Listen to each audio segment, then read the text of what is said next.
Il justement. m'a dit, faudrait qu'on se parle. Et je lui ai dit, ok, on peut se parler vendredi vers midi. Et il m'a jamais répondu. J'adore. Je sais pas si je devrais poursuivre ou quoi. Ouais, je pense que tu peux lui faire une voice note, un truc. Vraiment. Ouais.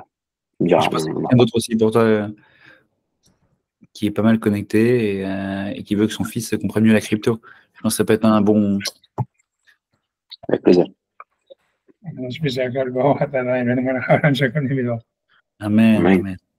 Bon, ok, on y va, on étudie, voilà, on a fait l'enregistrement. Je pense, je me rappelle même plus comment on était. Je pense qu'on arrivait en fait à l'histoire de Toulon. On avait fini l'histoire avec est-ce qu'un Cohen, il y a un esclave Cohen, on peut lui donner une esclave non juive. On a fait ça.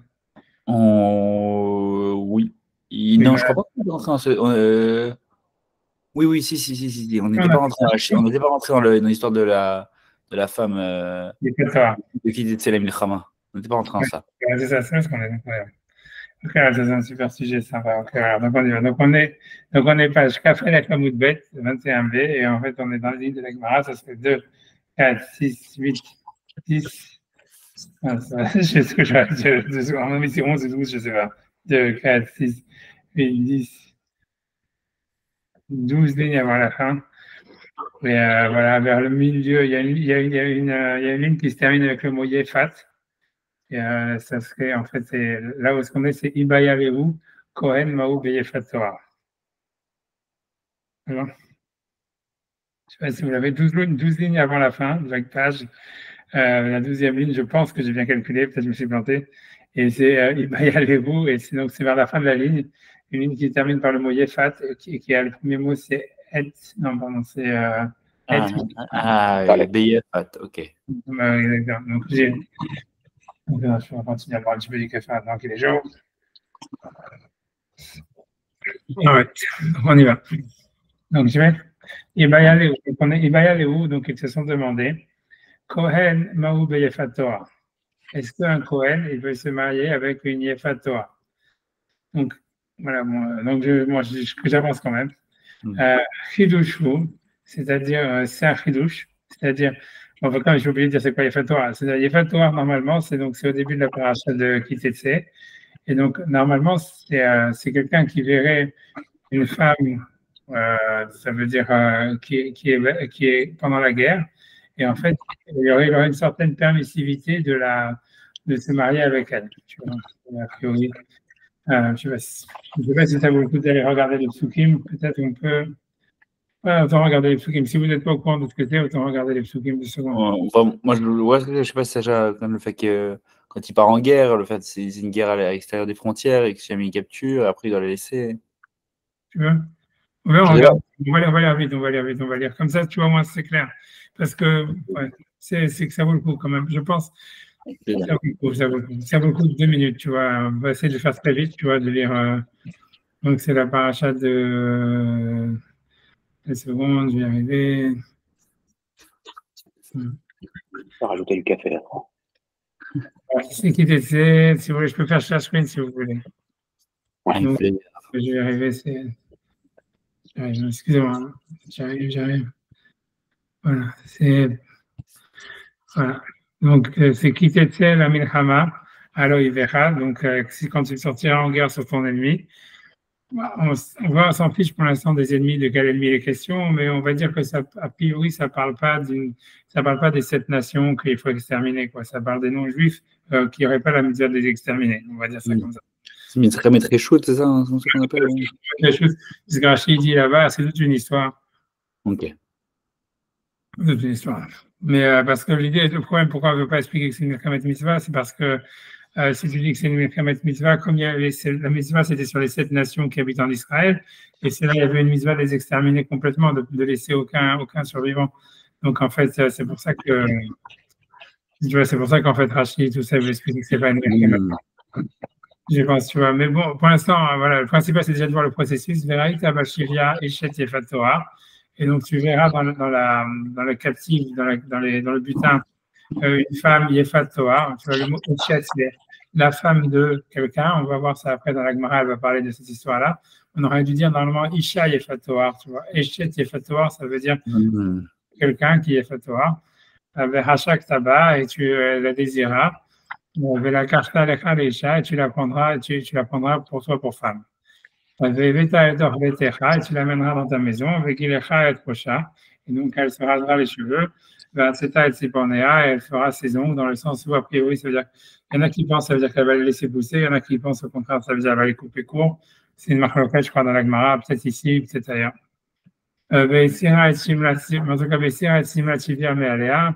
Donc elle enlèvera ses habits de captive d'elle, elle restera dans ta maison, elle pleurera son père et sa mère pendant un mois. Et après ça, tu auras des relations, tu pourras venir sur elle et avoir des relations avec elle. Elle sera pour toi une femme. Mais si jamais tu la désires pas ou tu ne veux plus la garder, et tu l'enverras pour elle-même. Et tu ne pourras pas la vendre pour de l'argent. L'autre, ça veut dire dans le sens, tu ne peux pas la faire travailler ou quelque chose comme ça. La rendre esclave, comme ça ils ont traduit, ils ont raison. L'autre, ça serait. Tu ne peux pas la rendre comme esclave et la faire travailler. Ça veut dire une fois qu'elle a eu ce processus, si le type ne veut pas se marier avec elle, il ne peut pas la reprendre comme esclave, il doit la libérer. Parce que tu l'as fait souffrir. D'accord? Donc, dans le sens littéral des versets, tu vois, ce qui sort, c'est qu'on a l'impression qu'en fait, voilà, ça veut dire, voilà, là où il va y avoir une grande discussion, tu vois, entre Rachid et Tosfot, je suis obligé, tu vois, de le dire à l'avance, et parce que le début de la Gemara, il ne peut pas s'expliquer, on est obligé d'expliquer comme Tosfot, tu vois, et ça veut dire, voilà, disons comme ça, c'est que ce que je veux dire, c'est quoi la grande discussion? Si vous regardez la page 22A, tu vois, que dans la page, tu vas voir, il y a un long Tosfot qui fait toute la page, tu vois, pratiquement. Qui veut poser la page, mais qui fait toute la colonne de la page. Et en fait, c'est quoi la discussion? L'idée, c'est comme ça. C'est quand tu lis le texte, en réalité, tu as l'impression que le type, en fait, il n'a pas le droit d'avoir des relations avec la fille tant qu'elle n'a pas passé tout ce processus, etc. Ouais, ça veut dire, il n'y a pas question d'autre chose. En fait, ouais. C'est difficile parce qu'il y a marqué la carte. Ouais, ok, mais c'est après, tu vois, la carte à l'Echa. Au tout début, avant le début du processus. Ça. Voilà.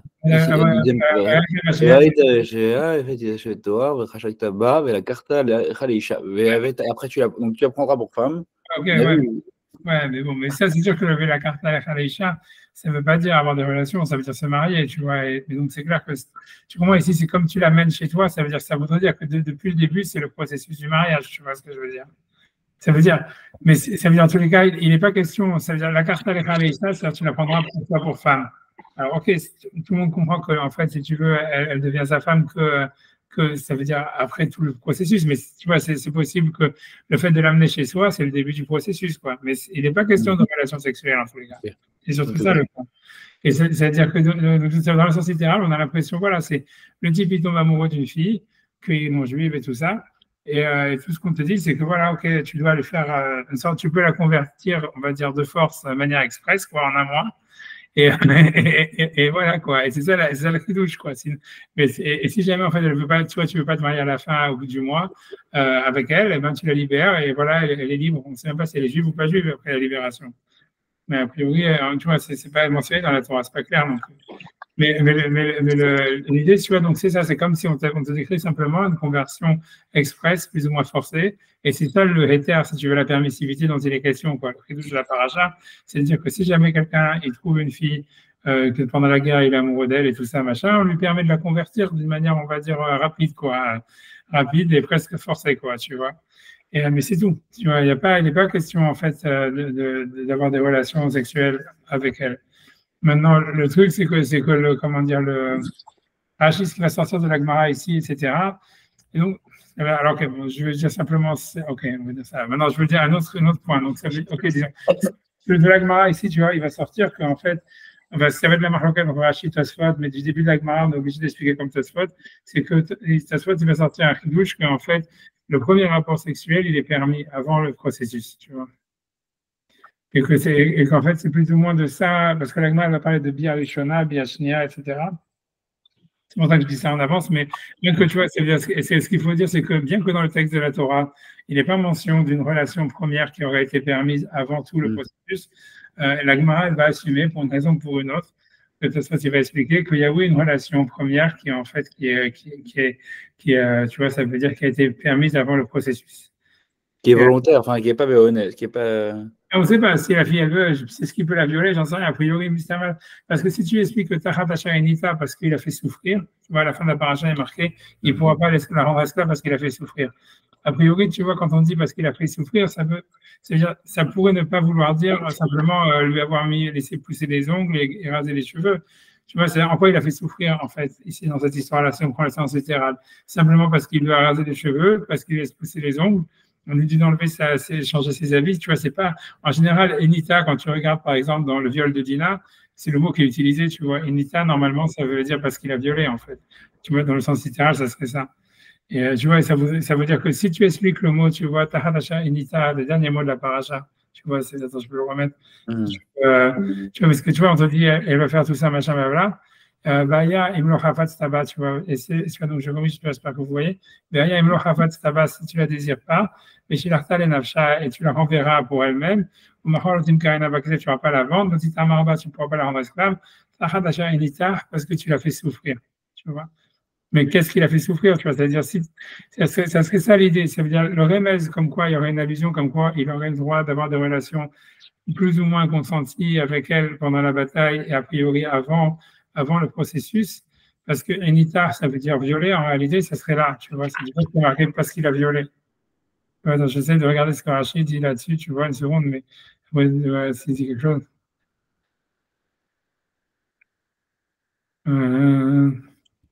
Il disait rien, tu vois. Je vais dire, mais en tous les cas, voilà, donc ça serait ça l'allusion qui parlerait d'un viol qui serait permis, en fait, sur le champ de bataille, quoi. Mais c'est pas du tout explicite, tu vois. Et voilà, c'est que dans la Torah, c'est pas du tout, il y a pas, tu vois, ça veut dire dans la Torah, on a l'impression, le sens littéral de la paracha, normalement, quand on lit, sauf si on fait comme moi, je vous ai dit que le inita, ça voudrait dire violer, ce qui n'est pas sûr du tout, tu vois. Ça veut dire en fait qu'il a fait souffrir. Ça veut dire, mais si on explique dans le sens littéral, c'est simplement le type, il va en guerre, il tombe amoureux d'une fille, et on lui permet en fait de la convertir de force et rapidement. Et voilà, et s'il change d'avis, elle est libérée. Et c'est tout, tu vois, ça va plus que ça. Mais si on explique le initar, ça veut dire parce qu'il a violé, ça veut dire que la Torah, en fait, il lui permet aussi de la violer une fois sur le champ de bataille. Un truc comme ça. Mais c'est loin, tu vois, encore une fois, c'est pas le sens littéral du verset, tu vois, c'est rien que pour que vous soyez, tu vois, voilà, que vous soyez aware de c'est quoi la paracha, quoi. C'est bon, c'est clair? Ouais, j'enlève le sharing, si vous voulez, comme ça. Voilà. C'est lié au roi, parce que souvent dans le truc du roi, il y a beaucoup de commentateurs, ils lisent le roi et la Yefet Torah. Oui, le roi. Comme un truc de reshoot, quoi. Serara, Torah, Medabere, je sais pas quoi. C'est la suite qu'on va faire dans la Gemara. Toute la Sougia, elle va parler de ça. C'est pour ça que je vous dis que ça valait le coup de regarder le paracha, parce que tu vois, c'est toute la Sougia. Donc, au moins, vous savez ce qu'il y a, le passage dans la Torah, vous l'avez lu, tu vois, moi, ça donne au moins une idée quoi, de quoi ça parle. Mais c'est ce que ça va la suite de la Torah, tu vois, c'est la suite de la paracha. En tout cas, et la question est de savoir maintenant, est-ce que cette paracha de Yefet Torah, on l'aurait permise à un Kohen ou pas? Et, ça veut dire, pour dire techniquement l'histoire, c'est que pour un Kohen, si on explique, tu vois, ça veut dire, le Kohen, lui, il n'a pas le droit, ça veut dire, il n'a pas le droit de se marier en réalité avec une convertie. En fait, pas très clairement, mais ça veut dire, grosso modo, ça serait, si on veut faire abstraction de ça, c'est qu'un Kohen, il n'a pas le droit de se marier ou d'avoir des relations avec une fille qui aurait eu des relations elle-même avec une personne interdite. C'est-à-dire, par exemple, un Kohen, il ne peut pas se marier normalement avec une fille, même si elle est juive, etc., qui aurait des relations avec un goy, par exemple. Et tu vois, il peut se marier. Par exemple, un Kohen, il n'est pas obligé de se marier avec une vierge, mais il faut que la fille, elle n'ait jamais eu des relations qui lui sont interdites. Comme par exemple, voilà. Donc voilà, comme si avoir des relations avec un goy, ça veut dire c'est pas tout, c'est un interdit quelque part, tu vois, on va dire. Mais c'est un exemple. C'est une femme, c'est la relation, n'importe quelle relation interdite, une femme qui aurait une relation avec un mamzer, par exemple. Elle aussi, elle ne peut plus se marier avec un Kohen. Quoi, sur une Goya, en fait, il y a une présomption de relation interdite? Non, le truc, c'est, ouais, le tout, parce que l'idée, le problème qu'il y a avec une convertie, c'est-à-dire, techniquement parlant, en réalité, de la réalité, d'après la halakha vraie, ça veut dire, on est marmire, mais la halakha vraie dans Shulchan Aruch, il est marqué qu'un Kohen, il peut se marier avec une convertie si la convertie, elle a été convertie avant 3 ans et 1 jour. parce qu'on considère pas qu'elle a, même si elle a eu des relations avant, c'est considéré comme n'étant pas des relations. Et le problème qu'il y a avec une convertie pour un Cohen, c'est parce que comme une fille normale non juive, tu vois, on assume qu'elle va avoir des relations avec des autres non juifs avant la conversion, ou avec, etc. Donc, en fait, ce qui est normal, je vais dire, c'est pas grave, ouais, je vais dire, c'est normal, mais n'empêche qu'une fois qu'elle se convertit, comme elle a eu des relations avec des non-juifs, donc elle interdit au Cohen. Et on assume que n'importe quelle fille qui a été convertie après 3 ans et un jour, elle a aucune possibilité d'avoir eu des relations avant sa conversion, donc c'est pour ça qu'elle interdit un Cohen. Si tu veux, c'est ça l'histoire. Elle interdit d'un Cohen pour un Cohen d'avoir des relations avec une fille qui a eu des relations interdites. Ça s'appelle dans la Torah l'interdit de Zona, c'est l'interdit de la prostituée. Parce que tu vois, la prostituée dans la Torah, a priori, parce que un Cohen, il a l'interdit de se marier avec une prostituée. Tu vois, c'est ici, chasse, Azoulay, ouais. Voilà, tu vois, Isha Zona, ça veut dire une femme prostituée, mais c'est comme. C'est-à-dire, donc, lui, un Cohen n'a pas le droit de se marier avec, il n'est pas obligé de se marier avec une vierge. Le Cohen Gadol est obligé de se marier avec une vierge. Un Cohen normal, il peut se marier avec une femme qui a déjà eu des relations.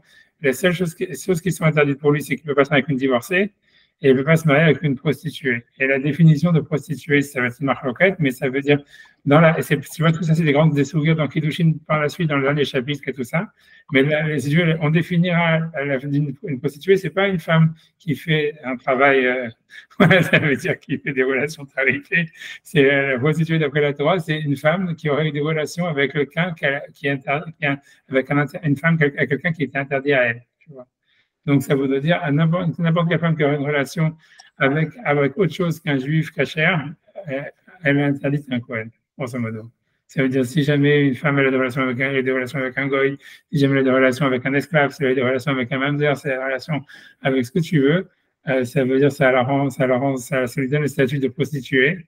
Et, tu vois, et voilà. Et donc elle ne peut pas se marier avec un Kohen. Et on assume que n'importe quelle fille qui s'est convertie, si elle s'est convertie après 3 ans et un jour, qu'elle a ce statut-là. Parce que c'est une chazaka, c'est pas une. C'est une chazaka, mais c'est ça, ça veut dire c'est comme ça, c'est. Ouais. C'est la halakha. Ouais. C'est la halakha, mais c'est comme ça qu'on considère. Voilà, ce serait ça. L'idée ici, tu vois, donc ça veut dire que pour expliquer ça, c'est pour expliquer pourquoi la Yefat Torah, elle serait plus problématique c'est-à-dire pour un goy, pour un Kohen que pour un juif. C'est parce qu'en fait, si jamais un juif, la Yefat Torah, en réalité, ça veut dire cette fille-là, en fait, le seul problème qu'elle a pour un juif, c'est qu'elle est goy, tu vois. Donc après ça, une fois qu'elle est convertie, il n'y a pas de problème. Parce qu'un juif peut se marier avec une convertie. Donc la seule permissivité qu'il y a ici, encore une fois, tu vois, ça va dépendre de si on permet le viol au début ou pas, etc. Mais disons, en faisant abstraction du viol au début, qui n'est pas mentionné dans la Torah, tu vois, ça voudrait dire en fait que ce qu'on permet à un juif avec la Yefat Torah, c'est de se marier avec une fille qui a été convertie très rapidement, presque même contre son gré, on peut dire, tu vois. C'est ça le kiddush, mais c'est tout. Alors que si on permettait ça à un Kohen, c'est que le problème, c'est que c'est-à-dire que le Kohen, lui, même si c'est une vraie convertie, il n'aurait pas le droit de se marier avec elle. Parce qu'on assume qu'elle a eu des relations avant la conversion, tu vois. Donc, en fait, donc là, le Kohen, on lui permet beaucoup plus. C'est pour ça que la Gemara a un doute, à savoir, est-ce qu'on a permis une Yefat Torah à un Kohen? Parce que, encore une fois, un Kohen ne peut pas se marier avec une convertie, parce qu'une convertie, elle a par Chazaka, un statut de prostituée. Voilà. C'est pour un Kohen, quoi. Est-ce que c'est clair ou c'est très clair. Voilà, donc en fait, donc je fais la Gemara, donc voilà, donc comme ça, c'était obligé de faire un peu cette introduction, et on va, mais voilà, normalement, ça devrait marcher par la suite. Donc j'ai fait dans les mots. Donc Ibaya Léou, ils se sont demandé, Kohen Vaou Beyefat Torah. Donc est-ce qu'un Kohen, lui, il serait concerné par la paracha de la Yefat Torah qui lui permettrait de se marier avec cette fille-là qui a été convertie rapidement? Donc, c'est quoi les deux côtés du doute? Hidush ou, c'est-à-dire que le fait que la Torah a permis à un juif de se marier avec une femme comme ça qui a été convertie rapidement, presque contre son gré, c'est un hidush. Parce que normalement, ce n'est pas une conversion valable. Donc comme c'est un hidush, j'ai perdu la ligne, voilà, je vais retrouver, excusez-moi, Loshna Kohen, le Loshna Israël. Donc, comme c'est un chidouche, c'est-à-dire comme c'est quelque chose, ça veut dire qui est contre, ça veut dire que d'après la halakha, la conversion n'est de toutes les manières pas valable. Donc, en fait, ça change rien que le type soit Kohen ou qu'il soit Israël. D'accord? Et donc, de la même manière que la Torah elle permet à Israël, elle permettrait aussi à un Kohen. Ça, c'est le premier côté.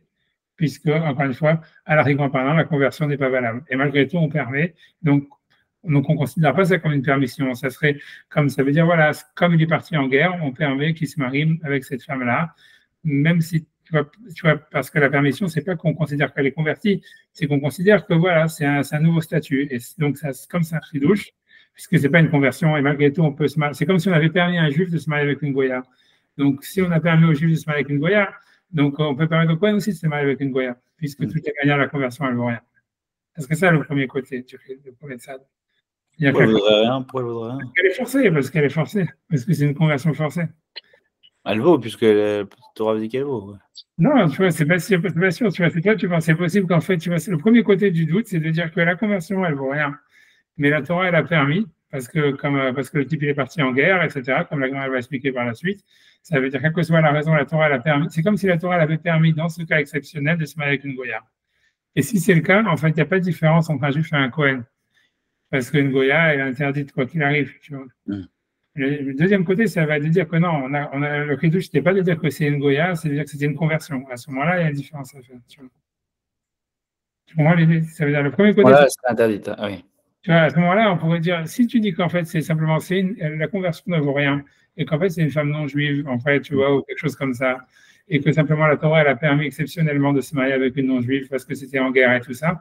Donc, tu peux dire, voilà, il n'y a plus de différence. Tu peux dire, voilà, c'est la même. Si on a permis un juif, on a permis un Kohen, ça ne change rien.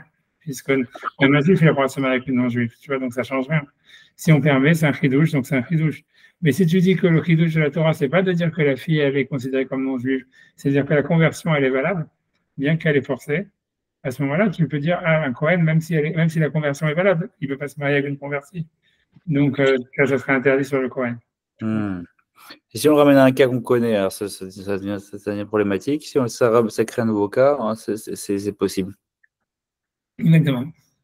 Parce qu'un Kohen n'a pas de se marier avec une convertie. Tu vois, ça, et en revanche, on ne discute pas du statut des enfants. Sur Halal. Exactement, ça va être une autre histoire. Vous avez de la chance qu'avec moi, je ne vais pas en parler ici. Hein. Ça se voit, tu vas en parler un petit peu, mais voilà. Mais en tout cas, ça serait ça l'idée, tu vois, ça veut dire. Ok, donc ça, c'est le premier côté. Donc, le premier côté dit ça, chidouche, c'est-à-dire qu'un chidouche, ça veut dire qu'en fait, elle n'est pas juive, et donc la Torah, elle a quand même permis. Donc, si elle a permis à Israël, elle a permis aussi à un Kohen. Ça, c'est l'idée. Tu vois, l'Oshna Kohen, l'Oshna Israël. Au Dilma, tu vois, donc, bien, c'est possible de penser, Shane Kohanim, c'est différent les Kohanim, Oil, Veriba, Bahen, Mitzvot, etc.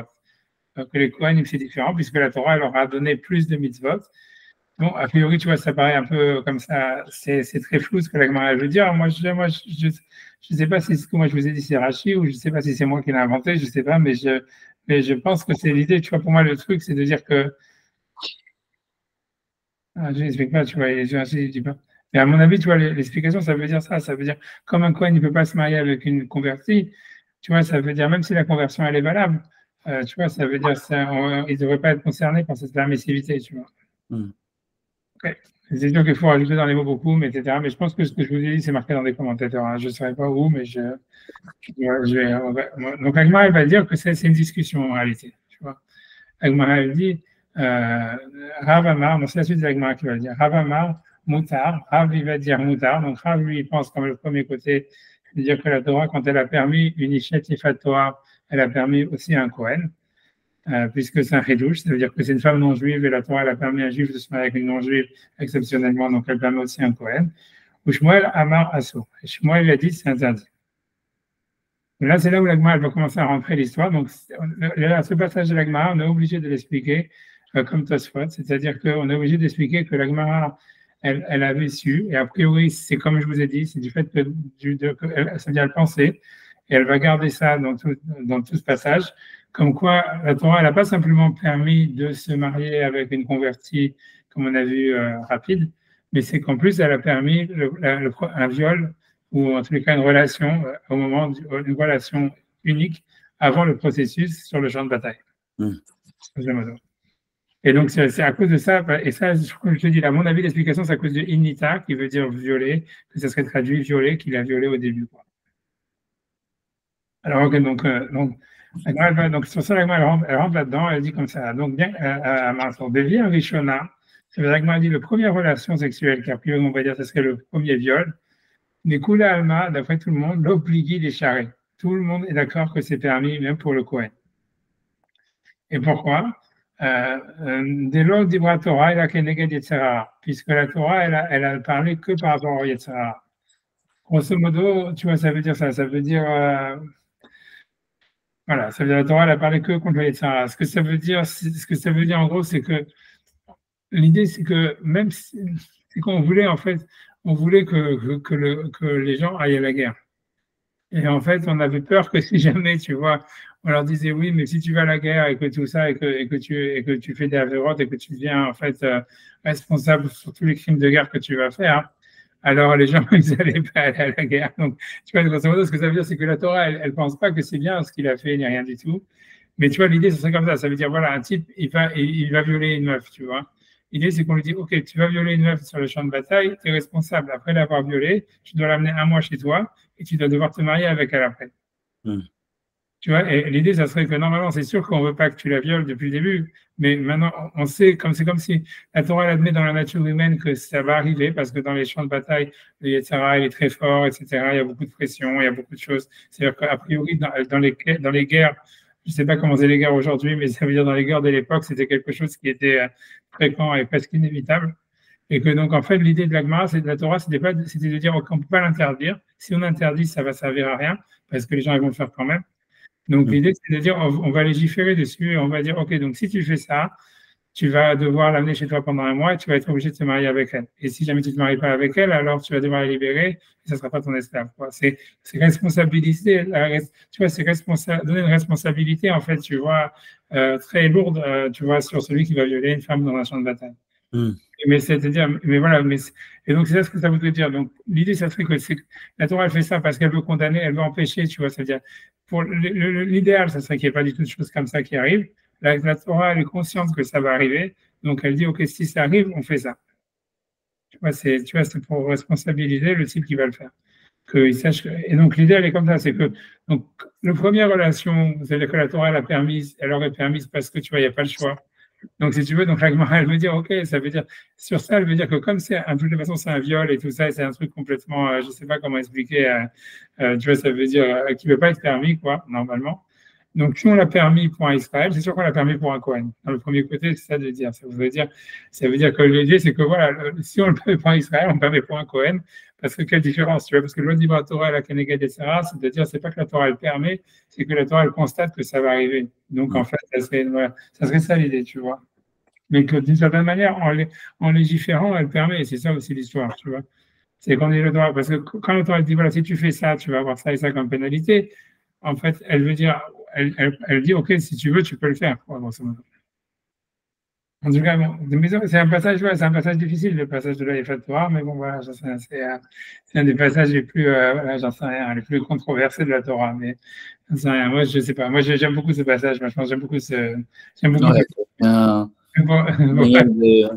Renour, de Moussard de fou, en vrai. Enfin, ouais, il y a beaucoup de moussard. Moi, je pense, parce que tu vois, ça montre vraiment la philosophie de la Torah qui est d'être, en fait, tu vas d'accepter la nature humaine et surtout d'en prendre conscience et de pas dire non, ça n'existe pas, ça va jamais arriver, donc c'est interdit et tout ça. Parce que qu'est-ce que ça va faire? Tu vois, ça veut dire, si tu te dis, en fait, non, tout est interdit, etc., qu'est-ce qui va se faire? Les gens, ils vont le faire en cachette et en plus, c'est là où ils vont faire des trucs très, très graves, tu vois, parce que comme justement la Torah, elle n'aura pas prévu, tu vois, d'aménagement pour une situation pareille.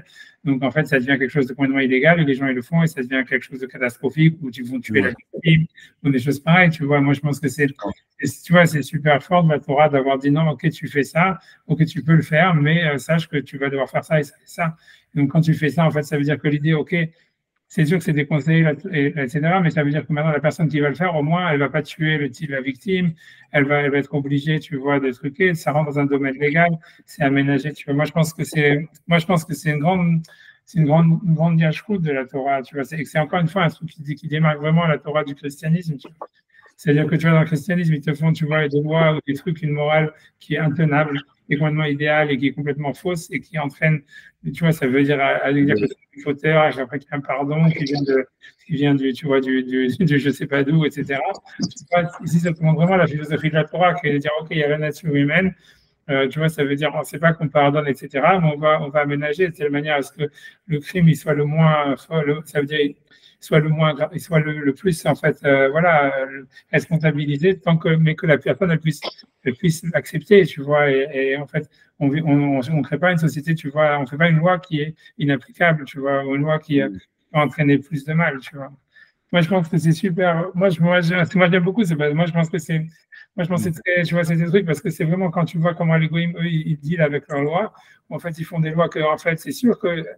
Tu vois, c'est sûr que la majorité des gens, ils sont pas des cinglés. Enfin, moi, j'ai jamais été en guerre, personne ne sait, etc.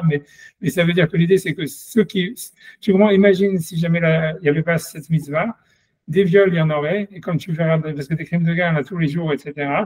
Et ce qui se passe quand ils le font normalement, c'est que comme c'est un crime, tu vois, qui est tripidus, c'est quand même quoi, soit tu vas tuer la fille, soit tu vas, je sais pas quoi, soit ils vont faire ils vont tuer les mecs qui les ont vus, j'en sais rien, mais ça va devenir, ça fait boule de neige, ça devient de pire en pire, tu vois.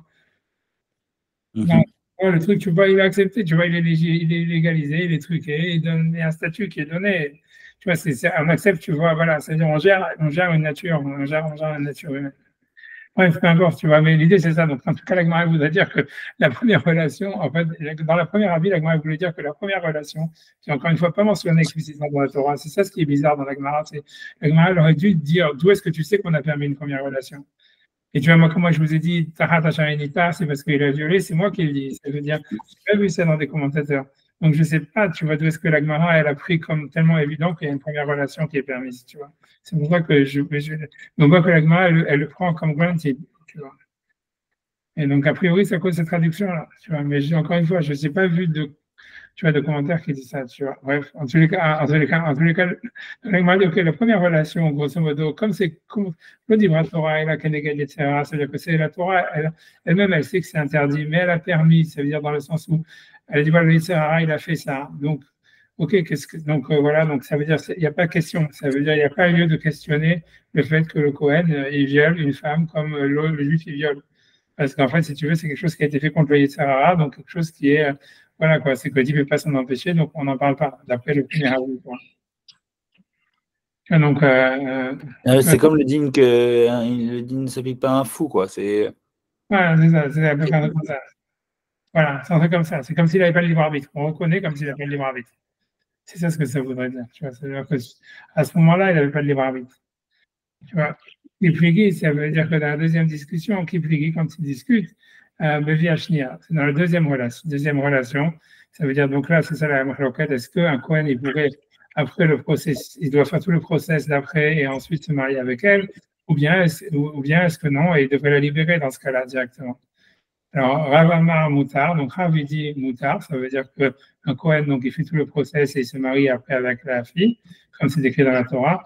Au Shmuel Amar Assour, et Shmuel il pense que c'est interdit pour le Cohen de faire ça, donc il doit la libérer après l'avoir violée, quoi. Amar Assour. Donc, la Gemara va expliquer, donc c'est comme je vous ai dit tout à l'heure, c'est là où la Gemara explique les questions que je vous ai données tout à l'heure. Rav Amar Moutar, Rav il pense que c'est permis pour un Cohen. Ça veut dire, puisque ça a été permis pour un juif, et que cette conversion, en réalité, donc Rav, comme je vous dis, il pense que ce n'est pas une véritable conversion. On a permis exceptionnellement à un juif de se marier avec une non-juive, c'est permis. Shmuel Amar, mais Shmuel, il dit que c'est interdit pour un Cohen. Pourquoi? Parce que lui, donc voilà, il dit clairement ce que je vous ai dit, parce qu'en fait, elle est convertie. Et donc, le chidouche de la Torah, c'est pas de dire que c'est une non-juive qui veut se marier avec un juif. Non, le chidouche de la Torah, c'est que la conversion, elle est valable. Bien que c'est une conversion forcée et rapide. Et donc, si c'est ça le chidouche, Guilloret, la Cohen, le Chazia, ça veut dire, et un Cohen, il n'a pas le droit de se marier avec une convertie. Comme on dit, parce qu'une convertie, on lui donne le statut de prostituée par la sanction, quoi, comme on a expliqué tout à l'heure. C'est clair? Donc, après, c'est là que elle va ramener une deuxième opinion, une deuxième manière d'interpréter la Mahalokat Rav Shmuel. Il y en a qui disent, Bevi Ashnia, dans la deuxième relation après le processus, donc l'obligé de Asira. Tout le monde est d'accord qu'elle est interdite pour le Cohen, parce que la vieille Guilloret, parce que c'est évident, la Gemara dans cette optique, elle pense que c'était évident pour tout le monde que le chidouche de la Torah, dans les faits de Torah, c'est pas de dire que c'est non-juif qui peut se marier avec un juif. C'est de dire non, que cette conversion, on va dire, rapide et forcée, elle est valable. C'est ça le chidouche de la Torah. Donc, Davia Guilloret, donc c'est sûr qu'un Cohen, lui, il peut pas se marier avec elle, puisqu'un Cohen, il a pas se marier avec encore une fois, une Guilloret à cause de la sanction qu'elle est zona. Kipligi, donc quand est-ce qu'il y a une discussion, le via Rishona. La marloquette, elle est entre Rav et Shmuel, c'est sur la première relation. Rav Amar Moutar, Rav, il pense qu'un Kohen, il peut avoir cette relation interdite, ça veut dire avoir ce viol. L'Odibra Torah, la Keneged Yetzirah, puisque la Torah, elle a parlé que par rapport au Yetzirah. Et un Kohen aussi, ça veut dire, voilà, qu'est-ce que tu veux qu'il fasse? Il n'a pas de choix, il est considéré comme étant n'ayant pas de libre arbitre sur le point. Donc voilà, la Torah le permet, qu'est-ce qu'on va faire? Après ça, il devra la libérer, c'est tout. Il ne pourra pas faire la suite du process. Shmuel Amar Assour, et Shmuel il dit non, on ne peut pas, pour un Kohen, lui, on lui a interdit ce viol. Pourquoi? Puisque comme il ne peut pas faire le process d'après, ça veut dire toute la permissivité qu'il y avait sur le viol, c'est parce qu'après ça, on va obliger la personne à se marier avec la fille. Dans tous les cas, elle a gardé pendant 1 mois, etc., sans avoir de relation avec elle. Et comme on ne pourra pas faire ce process, donc on ne peut pas permettre le viol. Et puisque le Kohen, on ne peut pas lui permettre ça, donc on ne peut pas lui permettre le viol du tout. Donc c'est ça, Shmuel Amar, donc je fais dans les mots, Shmuel Amar Assour, Shmuel il pense que c'est Assour. À chaque fois qu'on peut accomplir le processus qui est suivi comme pénalité, on va dire, de l'amener dans sa maison pendant 1 mois, etc., où elle peut se couper, de se raser les cheveux, etc. Donc on peut appliquer le verset qui dit tu verras dans les captives. Lorsqu'à chaque fois que c'est impossible de voir, ça veut dire d'accomplir le processus qui est d'amener la fille chez soi pendant 1 mois pour voir si elle se convertit ou pas. On ne pourra pas appliquer le verset de tu verras parmi les captifs. Et donc pour un Kohen, ça serait complètement interdit de violer une femme pendant la guerre. Ok? C'est bon? C'est clair. J'avance, tu vois. Donc là, moi, je vais deviner avant la fin. Tanoura Banal, nos maîtres nous ont enseigné. Tu verras dans la captivité, parmi les captifs, Bécha Chilia. Donc on va faire plein de drachot maintenant, ça veut dire des détails sur, en fait, voilà, sur cette paracha de Yefat Toar. Voilà, parce qu'on voit qu'il y a des anomalies grammaticales dans la passouk. Donc on va voir qu'est-ce qu'on peut apprendre de toutes les anomalies, tous les mots qu'il y a en trop dans cette paracha. Donc d'abord, le verset il dit tu verras parmi les captifs. Donc ça, c'est un mot en trop a priori, puisqu'on a bien compris qu'on parlait en fait d'une fille qui avait été capturée, quoi. Et donc pourquoi est-ce qu'on nous dit tu verras parmi les captifs? Marqué Béchilia.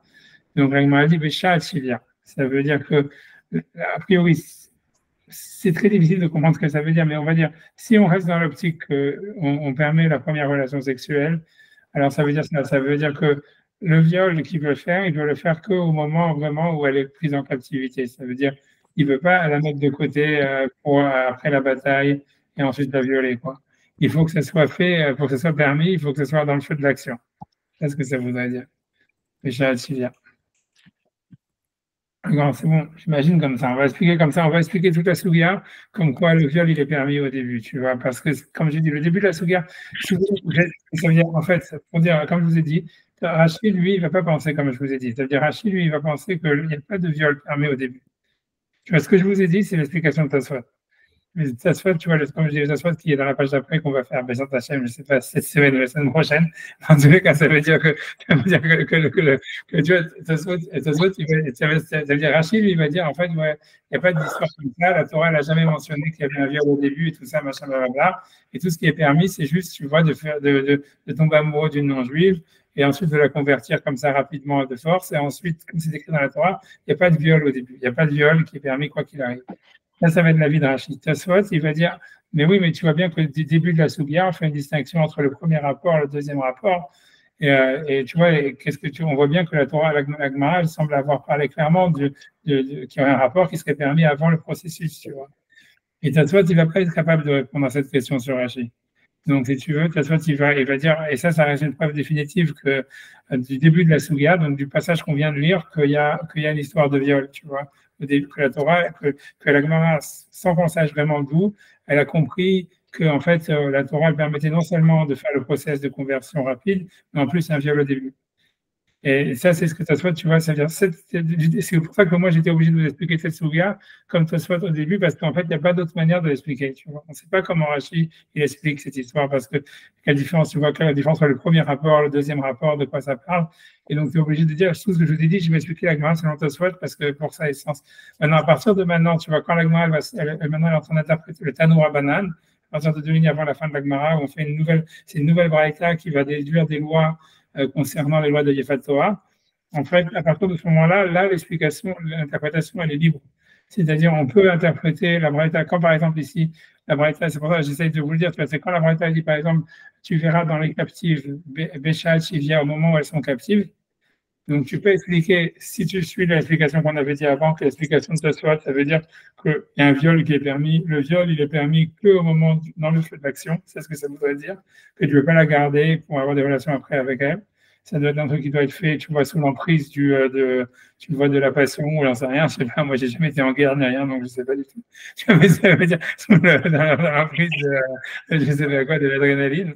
Et tu vois, et voilà, et maintenant, c'est-à-dire, ça, je sais, parce que selon Tosfot, selon Rachid, tu peux expliquer, non, que l'explication, elle veut dire que quand quelqu'un, tu vois, ça veut dire qu'il faudrait que, si on ne permet pas le viol, là, on peut expliquer la Gemara qui voudrait dire, en fait, que le type, il faut qu'il tombe amoureux de la fille au moment où est-ce qu'il y a, au moment de la bataille. Parce que si on dit qu'il n'y a pas de viol qui est permis, tout ce qu'on permet, en fait, tout ce qu'on permet, c'est un processus de conversion rapide et forcé. Donc, mais alors le mot, qu'est-ce que veut dire Bashivia? Ça voudrait dire qu'il faut que le type, en fait, il tombe amoureux d'elle depuis le début, quoi. Dès qu'il a vu, ça serait comme s'il y a un coup de foudre, quoi. C'est parce que si jamais, en fait, le type, au moment, il avait déjà vu une fois, mais tu vois, ça veut dire ils l'ont capturé, et il a rien, tu vois, tout était normal. Et après, tu vois, on est, je sais pas, une semaine après, les mecs, ils visent le butin, ils voient la meuf et disent, ah, je vais me marier avec elle et tout ça. Tu vois, c'est comme si là, on dirait, non, ça marche pas, tu vois. Il faut que le type, il soit tombé amoureux d'elle depuis le début, quoi. C'est ça l'idée, quoi. C'est le rachis. Donc, c'est que je dis que, tu vois, tu vois, à partir d'ici, la braïta, on peut l'expliquer des deux manières. C'est vrai ce que je veux dire. Et tu vois, par exemple, ici, donc voilà, le premier halakha, c'est Béchivia, ça veut dire Béchat Chivia. Donc, c'est soit qu'il tombe amoureux d'elle, Béchat Chivia, soit qu'il la viole, Béchat Chivia, suivant les explications qu'il y a, tu vois. Ensuite, Echet, c'est donc, comme je vous avais dit, marqué, on aurait dû dire Esha Yefatoar. Echet Yefatoar, ça veut dire une femme de Yefatoar. Donc, ça vient nous apprendre à Philo Echetish, même si elle est mariée. Ça veut dire qu'on peut faire la maison de Yefatoar, même si elle est mariée, ça veut dire a priori elle est mariée à un non-juif. Alors voilà, donc, et là on apprend un chidouche qui est intéressant, c'est que un juif, par exemple, tu vois, puisque normalement, un non-juif, le mariage d'un non-juif, il n'est pas, si tu veux, il n'a pas de valeur pour un juif, normalement. Ça veut dire, imaginons, tu vois, imaginons une femme juive, elle s'est mariée avec un goy, tu vois, et après ça, elle fait tchouva, ou j'en sais rien, mais elle s'en va de son mari goy sans avoir divorcé, civilement. Est-ce qu'un juif, il peut se marier avec cette femme-là? Tu vois? Mais de la Gemara, tu vois, normalement, tu aurais dit oui. Parce que tu veux dire, c'est de toute façon une femme juive, ça veut dire un goy, il n'a pas de kiddushin, il ne peut pas faire de mariage, etc. Donc, alors, effectivement, le mariage d'un goy avec une femme juive, il n'a aucune valeur. Donc, en fait, si un juif maintenant il veut se marier avec elle, il peut se marier avec elle, il n'y a pas de problème. On apprend de cette souga, tu vois, c'est que non, c'est que ça veut dire que, en fait, la Torah elle a eu besoin de dire ici qu'on peut faire Yefat Torah, même si elle est mariée avec un goy. Ça veut dire que normalement, le fait, même pour une goya, mais aussi pour une juive, d'être mariée avec un goy, ça serait un problème pour un juif. Et donc, ça veut dire en fait que tu vois, c'est le mariage avec un goy, il a une valeur halachique. On va voir, il n'a pas la même valeur qu'un mariage avec un juif. Si jamais, par exemple, un homme il a une relation avec une femme mariée avec un goy, dans le cas par exemple qu'on a parlé, imagine une femme qui a été mariée, qui n'a pas divorcé. Si un juif il a des relations avec elle, en fait, il n'est pas passif de peine de mort. Normalement, si quelqu'un a des relations avec une femme mariée, avec un juif normal, avec Kiddushin, c'est Chayav Mita et tout ça. Là, il n'y a pas Chayav Mita, mais on va voir, ça veut dire l'idée, c'est comme ça soit il va expliquer, c'est qu'on transgresse une mitzvah positive, parce que quand le verset Hachem, il a dit à Adam et Ève, il a dit, un homme, il va se coller à sa femme, donc ça parlait d'Adam et Ève. Donc, c'est de là on apprend on apprend de Beishto, Velo Beishet Chavero. Il se collera à sa femme et pas à la femme de son ami. Et donc, ça veut dire que pour un goy, il y aurait aussi un interdit d'adultère qui serait une mesure positive. Et en fait, c'est la femme est juive ou la femme est goy? Les deux, en fait, ça ne fait pas de différence en réalité. Ça veut dire que cet assez-là, c'est-à-dire ce assez-là, en fait, ça va être discuté, en fait, tu vois, dans les post-kim, mais ça veut dire en tous les cas, c'est pas clair, tu as raison, que peut-être une femme juive serait différent, mais c'est pas sûr, tu vois. Et c'est pour ça qu'on a, tu vois, quand tu vas faire tu vas ranger les rabbinim, quand une femme a été mariée avec un goy, ils vont demander le divorce civil à cause de ça, tu vois. Voilà, parce qu'un mitzvah assez, ça veut dire que le mariage avec un non-juif, même s'il n'a pas la même valeur, tu vois, c'est-à-dire, les kiddushin normaux, c'est une très grande valeur, tu vois, dans la halakha, c'est chayav mita, c'est passible de peine de mort, il faut c'est mamzer, tout ce que tu veux. Mais le mariage d'un goy, ça veut dire, en fait, il n'a pas cette force, ça veut dire, il n'y a pas de pénalité, c'est pas de chayav mita ou quoi que ce soit, si jamais la femme ou le mari, ils ont des relations, tu vois, un truc, mais il y a une mitzvah positive de Vedavak Beishto, il se collera à sa femme et pas à la femme de son ami. Et donc, il y a un interdit de la Torah comme une mise positive, quoi, comme faire Shema ou Birkat Amazon ou Matet Filin, quoi, qu'à ce même niveau-là, en fait, que tu vois de transgresser, que si quelqu'un a des relations avec une femme mariée, avec un goy, que ce soit une goy, parce que, on va dire, que ce soit une goy, que ce soit une juive, quoi. Et donc, on peut comprendre que deux goyim qui se marient a une force. Ce qui est compliqué, c'est de se dire qu'il est pas, c'est-à-dire que le mariage n'est pas nul. Ouais, ça veut dire, ouais, c'est avec une juive. Parce que tu vois, l'idée, c'est que même si tu es juif, tu vois, c'est quand même, tu vois, descendant d'Adam et Ève, tu vois. Donc, ça racole, tu vois, ça veut dire, mais ça veut dire que, tu vois, de certaine manière, tu vois, c'est que, voilà, une femme qui se marie avec un juif, avec un goy, ok, elle n'est pas mariée, il n'y a pas de kiddushin et tout ça, mais il y a cette mise positive de tu te colleras à ta femme et pas à la femme de ton ami. Et ça reste, tu vois, même tu vois, voilà, même si c'est une femme juive qui s'est mariée avec un goy, ou c'est un juif qui s'est marié, tu vois, même si c'est un juif qui s'est marié avec une goya, mais un juif, il n'a pas ça, mais ça veut dire l'homme, il n'a pas ça. Oui, mais. Ouais. Voilà, c'est un truc comme même ça. Là, oui, c'est qu'il y a une valeur du mariage. Il y a une valeur du mariage, quelque part. C'est pas un mariage, c'est pas des kiddushin, c'est une relation. Oui, c'est un mariage, c'est pas, tu vois, c'est un mariage. C'est un chidouche, mais on l'apprend d'ici, tu vois. C'est parce que du fait que la Torah, elle a eu besoin de dire Eshet Yefatoa, la femme de Yefatoa, et on dit, c'est même si elle était mariée, la loi de Yefatoa, elle s'applique même sur une femme mariée. On apprend de là que normalement, ça aurait pas, un juif, il n'a pas le droit d'avoir des relations avec une femme qui a été mariée avec un goy. Parce que, à cause de Tosfot, il va expliquer pourquoi. Il dit parce qu'en fait, il y a ça assez de Vedavak Beishto qu'on apprend dans Adam et Ève. Il y a marqué, il se collera à sa femme et pas à la femme de son ami. C'est un ridouche, tu vois, c'est un ridouche. Mais c'est vrai qu'il y en a qui voilà, c'est whatever. Si bon, on va faire tout ça d'après, tout ça, les petits Tosfot en bas, tu vois. Mais bon, en tout cas, pour l'instant, on avance, ça va prendre la route, tu vois, de Eshet. Donc, Eshet, Afilo Eshetish, donc ça veut dire, marqué Eshet, femme Torah, une femme mariée, même une femme, deux, donc c'est même une femme mariée. Et donc, ça veut dire, voilà, donc c'est bon de apprendre que dans la Yefat Torah, c'est le type qui tombe amoureux de la fille au moment où est-ce qu'il y a la bataille. Même si elle est mariée, il lui fait de ce processus, il peut la prendre. Ok, on fait Yefat Torah. Donc pourquoi est-ce qu'il y a marqué Yefat Torah, qu'elle doit être belle de visage, puisque on sait que ça aussi c'est en trop, puisque même si elle est moche en réalité, tant que le mec il est amoureux d'elle, qu'est-ce que tu vas faire? Tu vois, tout ça c'est subjectif. Ça veut dire une femme belle, c'est très subjectif. Il y en a qui sont chacun ses goûts, quoi. Donc pourquoi la Torah elle a dit ça? Donc la dit l'Odivra Torah, elle a Keneged Yetzerara. C'est là où tu as dit, tu vas dire qu'on nous apprend que toute cette mitzvah-là de la Yefat Torah, c'est quelque chose qui a été dit uniquement contre le Yetzerara, dans le sens où la Torah, elle ne pense pas que c'est bien, c'est pour ça qu'elle a dit, voilà, donc en disant une femme Yefat Torah, elle voulait dire, c'était un truc péjoratif. Disons, voilà, tout ce que tu trouves en elle, c'est qu'elle est belle, quoi. Et ça, c'est un truc péjoratif, de dire, voilà, mais c'est pour ça qu'on l'a mentionné. Tu vois, c'est pour dire, voilà, l'audibratoire, c'est pour dire que c'est quelque chose en fait que quelqu'un il va faire, que la Torah le déconseille, tu vois, ou qu'elle condamne même, mais qu'elle admet parce qu'elle n'a pas le choix. L'audibratoire, elle a keneged yetzerara, la Torah n'a parlé que contre le yetzerara. Mutaf shiyochal basar temutot, shochat shechutot, qui tournait la page, yochal basar temutot nevelot. Ça veut dire l'idée, c'est que donc basar temutot, c'est quoi? C'est un animal. Rachid a dit un mot en français, je ne sais pas ce que ça veut dire, mais ça veut dire un animal qui est malade. C'est-à-dire que d'après la Torah, un animal qui est malade, il est très fin, il n'est pas caché en fait. Mais en fait, il y a des animaux, et la règle, c'est qu'en fait, il faut qu'il soit malade au point où il ne peut plus tenir il ne va pas vivre un an normalement.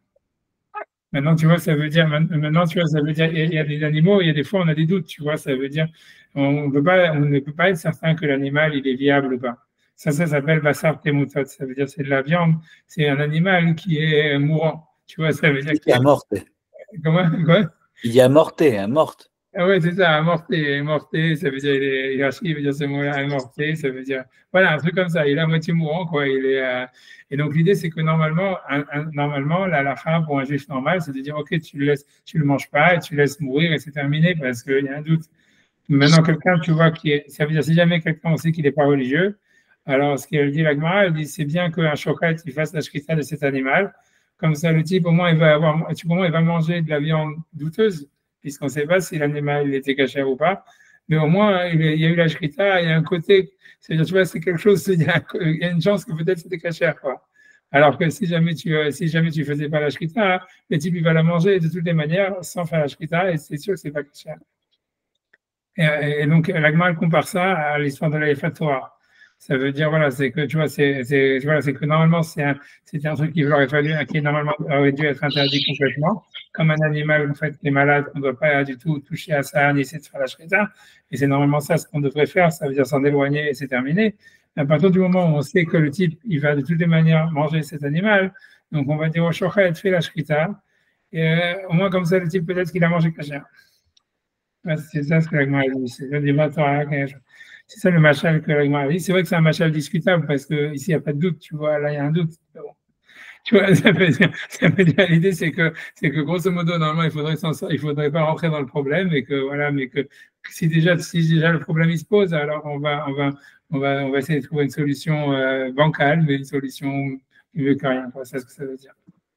C'est qu'il y a une bracha levatala, quoi. Ah, il n'a pas dit qu'on veut faire la bracha dessus. Hein. C'est une bonne question après ça. Est-ce que le cheval qui fait la bracha, j'en sais rien. Je vois peut-être qu'il fait sans bracha. Ou bien qu'il fait la bracha sur un autre animal avant. Mais okay, je t'ai pas posé la question de la bracha. Mais tu vois, la Gemara, elle parle pas en tout cas de la bracha. Peut-être qu'il fait sans bracha. Je ne sais pas. Ok, donc en tout cas, c'est ça l'idée, tu vois. L'idée, c'est que normalement, il faudrait s'en éloigner, etc. Encore une fois, c'est que ça te montre l'histoire, ça veut dire. Tu vois, c'est un qui explique, tu vois, le Hanouka de Torah, à chaque fois, il expliquait cette histoire de l'ordre de la Torah, etc. Que l'idée, c'est qu'en fait, normalement, un type, ça veut dire, etc., comment ça fonctionne. Lui, il s'est posé la question, toujours quand il pose la question comme ça, il y a marqué, parce qu'il y a une autre Gemara qui dit, dans l'histoire de la Sota, la femme Sota, il y a marqué que c'est un Sota, c'est comme Shota, ça veut dire qu'elle est folle, tu vois. Et là, de là, la Gemara, elle apprend, puisque Sota, c'est le même le Rambam, il appelle les Sota, Shota. Et ça veut dire être folle. Et la Gemara, elle apprend de là. Un adam choté, elle a une ken nichnas bo archtut. Ça veut dire un homme, il fait que des fautes que lorsqu'il est pris par un vent de folie. C'est ce que la Gemara, elle dit. Et donc, ça, le Hanouka Torah lui demandait que c'était l'arabe très important, c'était le peu importe. Mais il demande la question, il dit, mais si jamais un homme, il faute que quand il a un vent de folie, alors pourquoi il est chayav sur sa avérote, puisqu'en fait, choté n'est pas tombé d'un mitzvot, un fou, il est exemple des mitzvot. Et il répondait, tu vois, le chat, il est parce que oui, parce que c'est chayav, parce qu'en fait, tu as fait rentrer en toi le vent de folie. Ça veut dire que tu vois que la Bechira, elle n'est pas, tu vois, elle est pas au moment de l'action, elle est en amont de comment ça se fait que tu t'es mis dans une situation comme ça. Et tu vois, et c'est comme ça que lui, il expliquait l'histoire de la Torah. C'est parce qu'il disait comme ça, il dit que normalement, la Torah, elle conçoit qu'un type, tu vois, en fait, si tu le mets dans des situations de nisyonotes, il va faire de la vérote, c'est normal. Mais normalement, donc, qu'est-ce que la Torah, elle te dit? Elle te dit, toi, tu dois t'éloigner de ces situations-là, comme ça, tu rentres pas, tu n'es pas tenté. Exactement comme cet animal-là, tu vois, ça veut dire que tu sais qu'il est mort, il est à moitié mourant et tout ça. Normalement, un juif normal, on lui dit, ne fais pas la shrita et laisse tomber, va voir ailleurs un autre animal, tu vois. Mais ici, comme la Torah, elle lui a dit, le roi, il peut obliger, on a vu, même si une il peut obliger les gens à aller en guerre. Donc, le type, si tu veux, il n'est pas responsable, tu vois, du fait que ça lui a s'est mis, c'est retrouvé dans une situation où il n'avait plus de contrôle. Parce que c'est pas lui qui s'est mis dedans. Ça veut dire, c'est le roi qui l'a obligé d'aller. Donc, c'est la Torah qui lui a dit d'aller en guerre. Donc, maintenant, c'est pour ça qu'on lui a permis. C'est ça ce que je voulais dire. C'est comme ça qu'il expliquait ces ça veut dire que toute la Bechira, tout le choix d'un homme, la Bechira d'un homme, elle est plus dans l'environnement dans lequel il se met, dans la situation dans laquelle il se met, donc, tu vois, dans quelle influence il se met. C'est ça ce qui va faire, en fait, qui va te préserver des avérotes, tu vois. Mais une fois que la Torah, elle l'a mis lui-même, c'est elle qui l'a mis dans une situation tu vois, où il est exposé à des choses, tu vois, qu'il n'aurait pas dû être exposé. Donc la Torah dit OK, c'est pour ça qu'elle lui permet, tu vois, en disant voilà, ça veut dire OK. C'est comme si c'est la Torah qui te l'a mis dedans, c'est la Torah qui l'a obligé d'aller en guerre, c'est la Torah qui t'a donné cette mitzvah. Donc maintenant, elle ne peut pas le responsabiliser en disant ah voilà, tu n'aurais pas dû faire ça, tu n'aurais pas dû faire ça. Donc elle est obligée d'aménager en fait. Voilà, c'est ça. C'est ça, tu vois, c'est comme ça qu'on explique cette histoire-là, tu vois. La Bechira, elle est pas, la Bechira, elle est avant, elle est pas au moment de l'action. En tout cas, c'est ça. Enfin, je vais faire la parenthèse, tu vois, pour. Non, parce que je pense que c'est très intéressant, c'est très vrai comme explication, tu vois, c'est ce que ça veut dire. Ça veut dire, le Yetzirah, pourquoi la Torah ici, elle a dit quoi la Torah avec le Yetzirah? Parce que la question est pourquoi est-ce que la Torah n'a pas donné permissivité pour toutes les mitzvot, tu vois, en disant, voilà, il y a le Yetzirah, donc maintenant, comment on aménage le type qui a fauté, comment est-ce qu'il va faire? Pourquoi c'est que sur cette mitzvah que la Torah elle a mis ça? C'est parce qu'en fait, ici, la Torah, c'est parce qu'il est parti en guerre. C'est pour ça que la Torah te dit, c'est au moment de la guerre, parce que c'est la Torah qui l'a obligé à y aller. Donc, elle ne peut pas le laisser comme ça. Tu vois? Ouais, moi j'avance. Tu vois, donc, en tout cas, l'Agmal continue sur les drachas sur ça, on va essayer d'aller jusqu'au 2 points. Vers Hashakta, donc, et tu vas la désirer. Donc l'idée, c'est que, encore une fois, c'est pour nous dire que le désir, Avalbi chez Nana, ça veut dire que même si elle n'est pas belle, ça veut dire l'idée, c'est qu'encore une fois, que Yefat Toar, c'était un truc, ça veut pas dire qu'il faut qu'elle soit belle pour que, en fait, l'interdit saute. L'idée, c'est que si un type il a du désir, même si elle est moche, toute la mitzvah, toute cette paracha, elle s'applique. Et quand on a marqué de Yefat Toar avant, ça veut dire que c'était simplement un truc dégradant pour la personne, pour lui dire, toi, en fait, tu n'es attiré que par l'aspect physique et c'est ton Yetzirah qui t'oblige à le faire. Mais c'est ce que ça veut dire. Tu vois. Donc, quand on dit Hajak là-bas, ça veut dire tu l'as désiré, mais en fait, la halakha, tout dépend de son désir. Et donc, en fait, le Yefat Toar, il n'est pas à prendre au mot au niveau de la halakha, c'est qu'un truc qui insulte la personne qui le fait, en disant que c'est ça ce qui l'intéresse. Mais Afalbi, je n'en ai mais dans la halakha, même si elle n'est pas belle, la halakha, elle s'applique. Donc, Ba, pourquoi est-ce qu'il y a marqué Ba en elle? Ça aussi, c'est un mot en trop. Tout ça, c'est en trop dans la paracha. Velo Ba ou Fraverta. Ça veut dire que c'est pour te dire que même si quelqu'un lui permet l'échelle du Toar, il ne peut pas en faire deux. Ça veut dire que c'est elle et Ba, elle et son ami. Quoi. Il va avoir une collection de Toar. Bien qu'il y a marqué que David Améler, il avait 100 Toar, mais c'était dans chaque fois dans des batailles différentes. Ça veut dire c'est une par bataille en réalité. Tu vois, moi j'avance, ok. Mais la carte. Il avait quoi? Quoi? Je n'ai pas compris ce qu'il avait. David Améler, je crois qu'il avait 100 Toar. Il avait 100 femmes Toar. 100 qu'il n'a pas gardé puisqu'il avait droit qu'à 18. Mais ça veut dire, voilà, il les a gardés en tant que pilac shot et des trucs comme ça. Mais il y a marqué qu'en fait, il a eu 100 enfants qui venaient que des relations qu'il avait avec les Toar. Donc, ceux qui sont célèbres, tu vois, c'est comme ça, il va les citer, Tamar et tout ça, tu vois. Donc, on va voir. Mais voilà, donc ça veut dire, mais a priori, ce que ça veut dire, puisque David Améler, il en avait 100, ça veut dire, a priori, tu vois, a priori, ce que l'Agma veut dire, c'est que c'est une par bataille. Ça veut dire, si tu vois, ça veut dire, voilà, ça veut dire, tu ne peux pas prendre deux dans une seule bataille. C'est a priori, c'est l'objet. Parce que tu vois, on me sonnait. J'en sais rien, tu vois, j'avance, mais tu vois, donc, ok, vélo va au travers. Mais la carta, donc après ça, j'ai oublié que, j'espère que, je vais après, je vais essayer jusqu'au 2 points, après je vais aller chercher le cordon pour, si ça saute, c'est parce que je peux manger sur le, je vais manger sur le cordon, j'ai oublié de mettre le cordon de l'alimentation. En 2 secondes, j'espère que ça va tenir. J'avance jusqu'au moins 2 points, après je vais aller chercher. Donc, la carta, les coquines, je l'ai pas, vélo, les chats. Donc, la carta, tu la prendras. Les coquines, je l'ai pas. A priori, ça veut dire, tu as des kiddushin. Ça veut dire que les kiddushin, ils vont fonctionner. A priori, ça veut dire en fait que si jamais il fait tout le processus, elle est considérée comme mariée.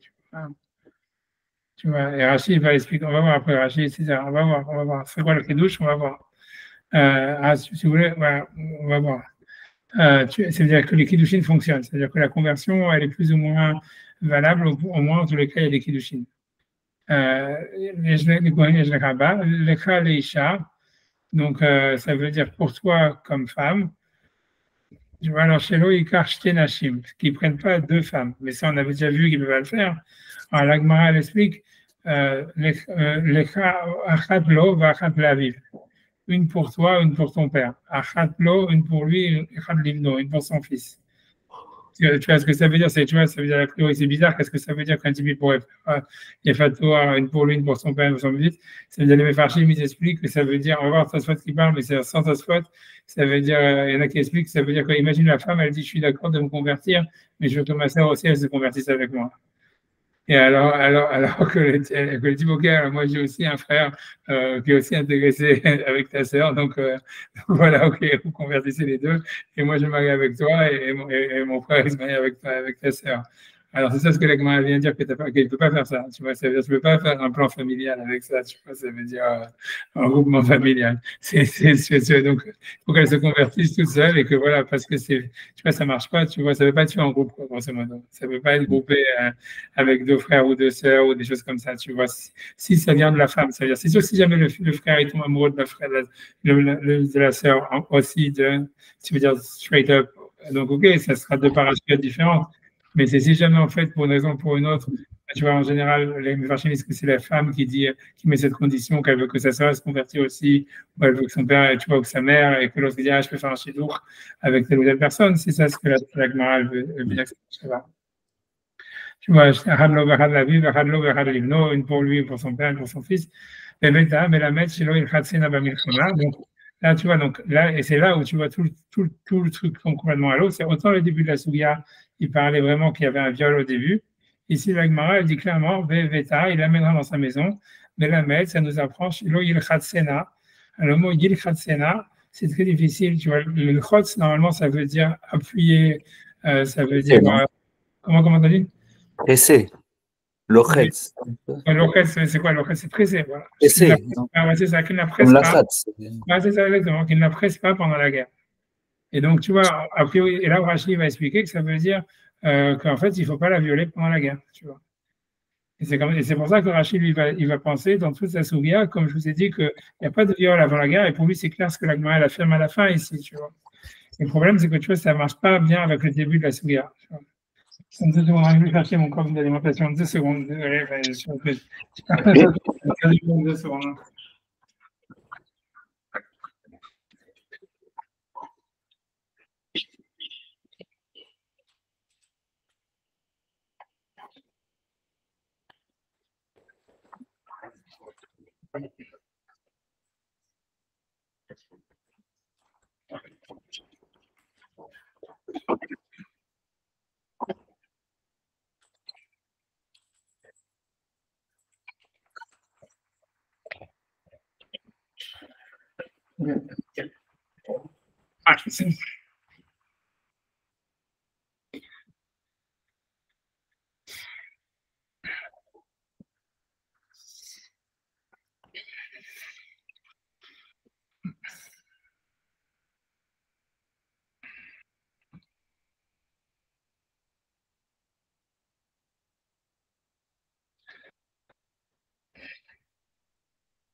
Bon.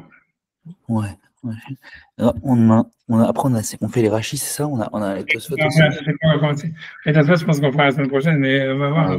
C'est comme vous voulez. Après, je suis web. Moi, je suis tombé un peu de fatigue. Je sais pas. C'est la semaine dernière, jeudi, tu avais les yeux comme ça. Non, à ce moment, Ok, d'accord, on va faire Rashi, alors on va faire Rashi. D'accord, en tout cas, ce qu'il faut retenir, c'est qu'en fait, il y a une contradiction un peu dans la Gemara entre cette histoire du viol au moment du combat. C'est qu'au début de la Sougia, quand on a vu la discussion entre Rav et Shmuel, on a vu clairement que, tu vois, il faisait une distinction entre la première relation et la deuxième relation, etc. Et donc, ça semblait, comme on a dit, qu'il fallait interpréter c'est parce qu'il a violé, etc. Mais à la fin de la Sougia, la Gemara, elle semble dire comme un truc évident, qui ne peut pas la violer pendant la guerre, il ne peut pas la presser pendant la guerre. Et donc c'est contradictoire. Donc, c'est pour ça que voilà, en fait, ça, il faut se rappeler de ça. Et donc, comme quand on retient une contradiction, tu vois, Yarashi va prendre un point de vue et ça tu vas prendre un autre point de vue. Tu vois. Mais dans la Gemara, en fait, c'est difficilement réconciliable. Voilà. Donc, on fait Rashi sur ça. Donc, on fait Rashi. Donc, je fais Rashi depuis le début. Donc, blablabla. Maoubi Fatwa. Donc, je ne sais pas si vous l'avez, c'est 2, 4, 6, 8, je crois, ou 9 lignes avant la fin des petites lignes de Rashi. Voilà, Maoubi Fatwa. Est-ce qu'un Kohen, il peut se marier avec une Fatwa? Ok. Donc, Rashi dit simplement Bamil Chama dans la guerre. D'accord? Donc voilà, bon, peu importe, je vais en avance, c'est pas grand-chose. Bon, enfin, bref, Moutard, donc on a vu que Rav disait que c'était permis. Que des Mefaresh va asile, comme on va expliquer par la suite. encore une fois, c'est que l'idée, ça serait que c'est pas une conversion, selon Rav, c'est quelque chose, en fait, elle est considérée encore comme non-juive, après cette conversion forcée et rapide, mais la Torah, elle a permis exceptionnellement à un juif de se marier avec une non-juive, et donc dans ce cas, ça permettrait aussi à un Cohen. C'est mon cas. Alors, okay, donc après ça, l'Agma, elle avait dit que dans la première relation, il n'y a pas de, tout le monde, dans la première avis, il dit, c'est-à-dire que la première relation, après tout le monde, elle est permise. Ok, donc j'avance quand même. Dis-moi Torah. Donc la Torah, elle a parlé. Lo hetira, ça veut dire la Torah, Lo hetirata, elle a permis ce mariage. Et là, bijvil yetzerara, que à cause du yetzerara. Il y avait un réveil. Hein. Et lo hetira, ça veut dire que si jamais on ne la permet pas, c'est bon? J'ai vu qu'on a un nouveau. On est à la deuxième recrue. Donc, ok, donc on y va. Donc, dis-moi Torah. La Torah, elle a parlé. Je vais rajouter deuxième rachid, je veux dire, dis-moi Torah, la Torah, elle a parlé. Lo hetirata, elle ne l'a permise. Et là, il n'est pas bien arrivé.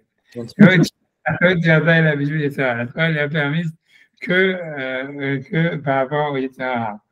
Shimlo yatira, parce que si on ne lui avait pas permis, il y a avoir à la hazara, il va transgresser la mise en garde quoi qu'il arrive. Et de Yalif Rekame, comme l'Agma, elle va expliquer, elle va le déduire plus loin, mais directive Yefat Torah. Du fait qu'on nous parle d'une femme qui a un beau aspect. Chez Yetzirara Mingarebo, que le fait qu'on nous parle d'une femme qui a un bel aspect, ça nous veut dire que c'est le Yetzirara en fait qui est excité en lui.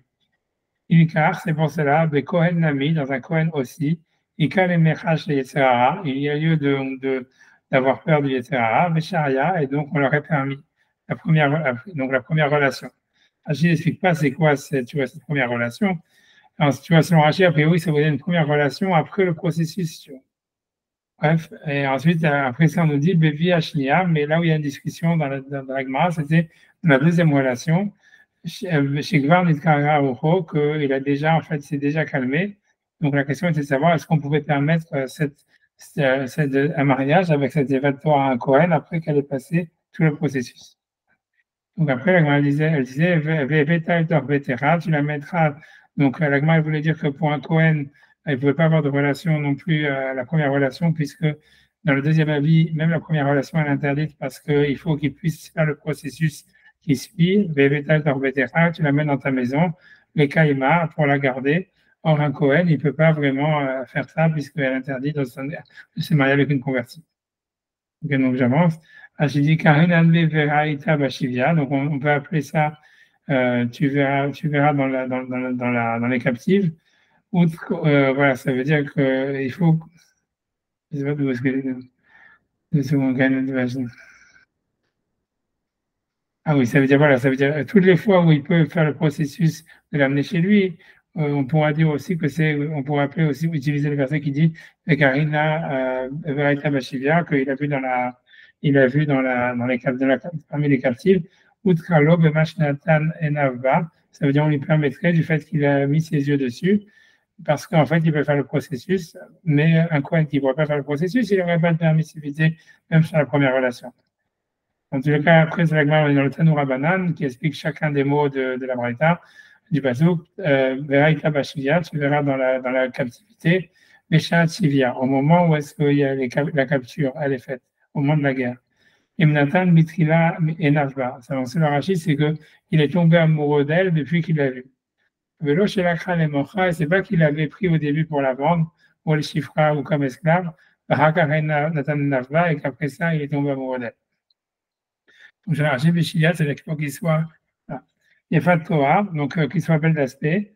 Donc, de là, on apprend que c'était contre que c'est Yetzirara, que c'est un truc que la Torah a permis que à Yetzirara, du mauvais penchant. Il y a pas de Torah, donc il est bel d'aspect. Mashma, on en déduit. Comment on a fait la déduction? Mitor chez Midgare Ba Yitzro.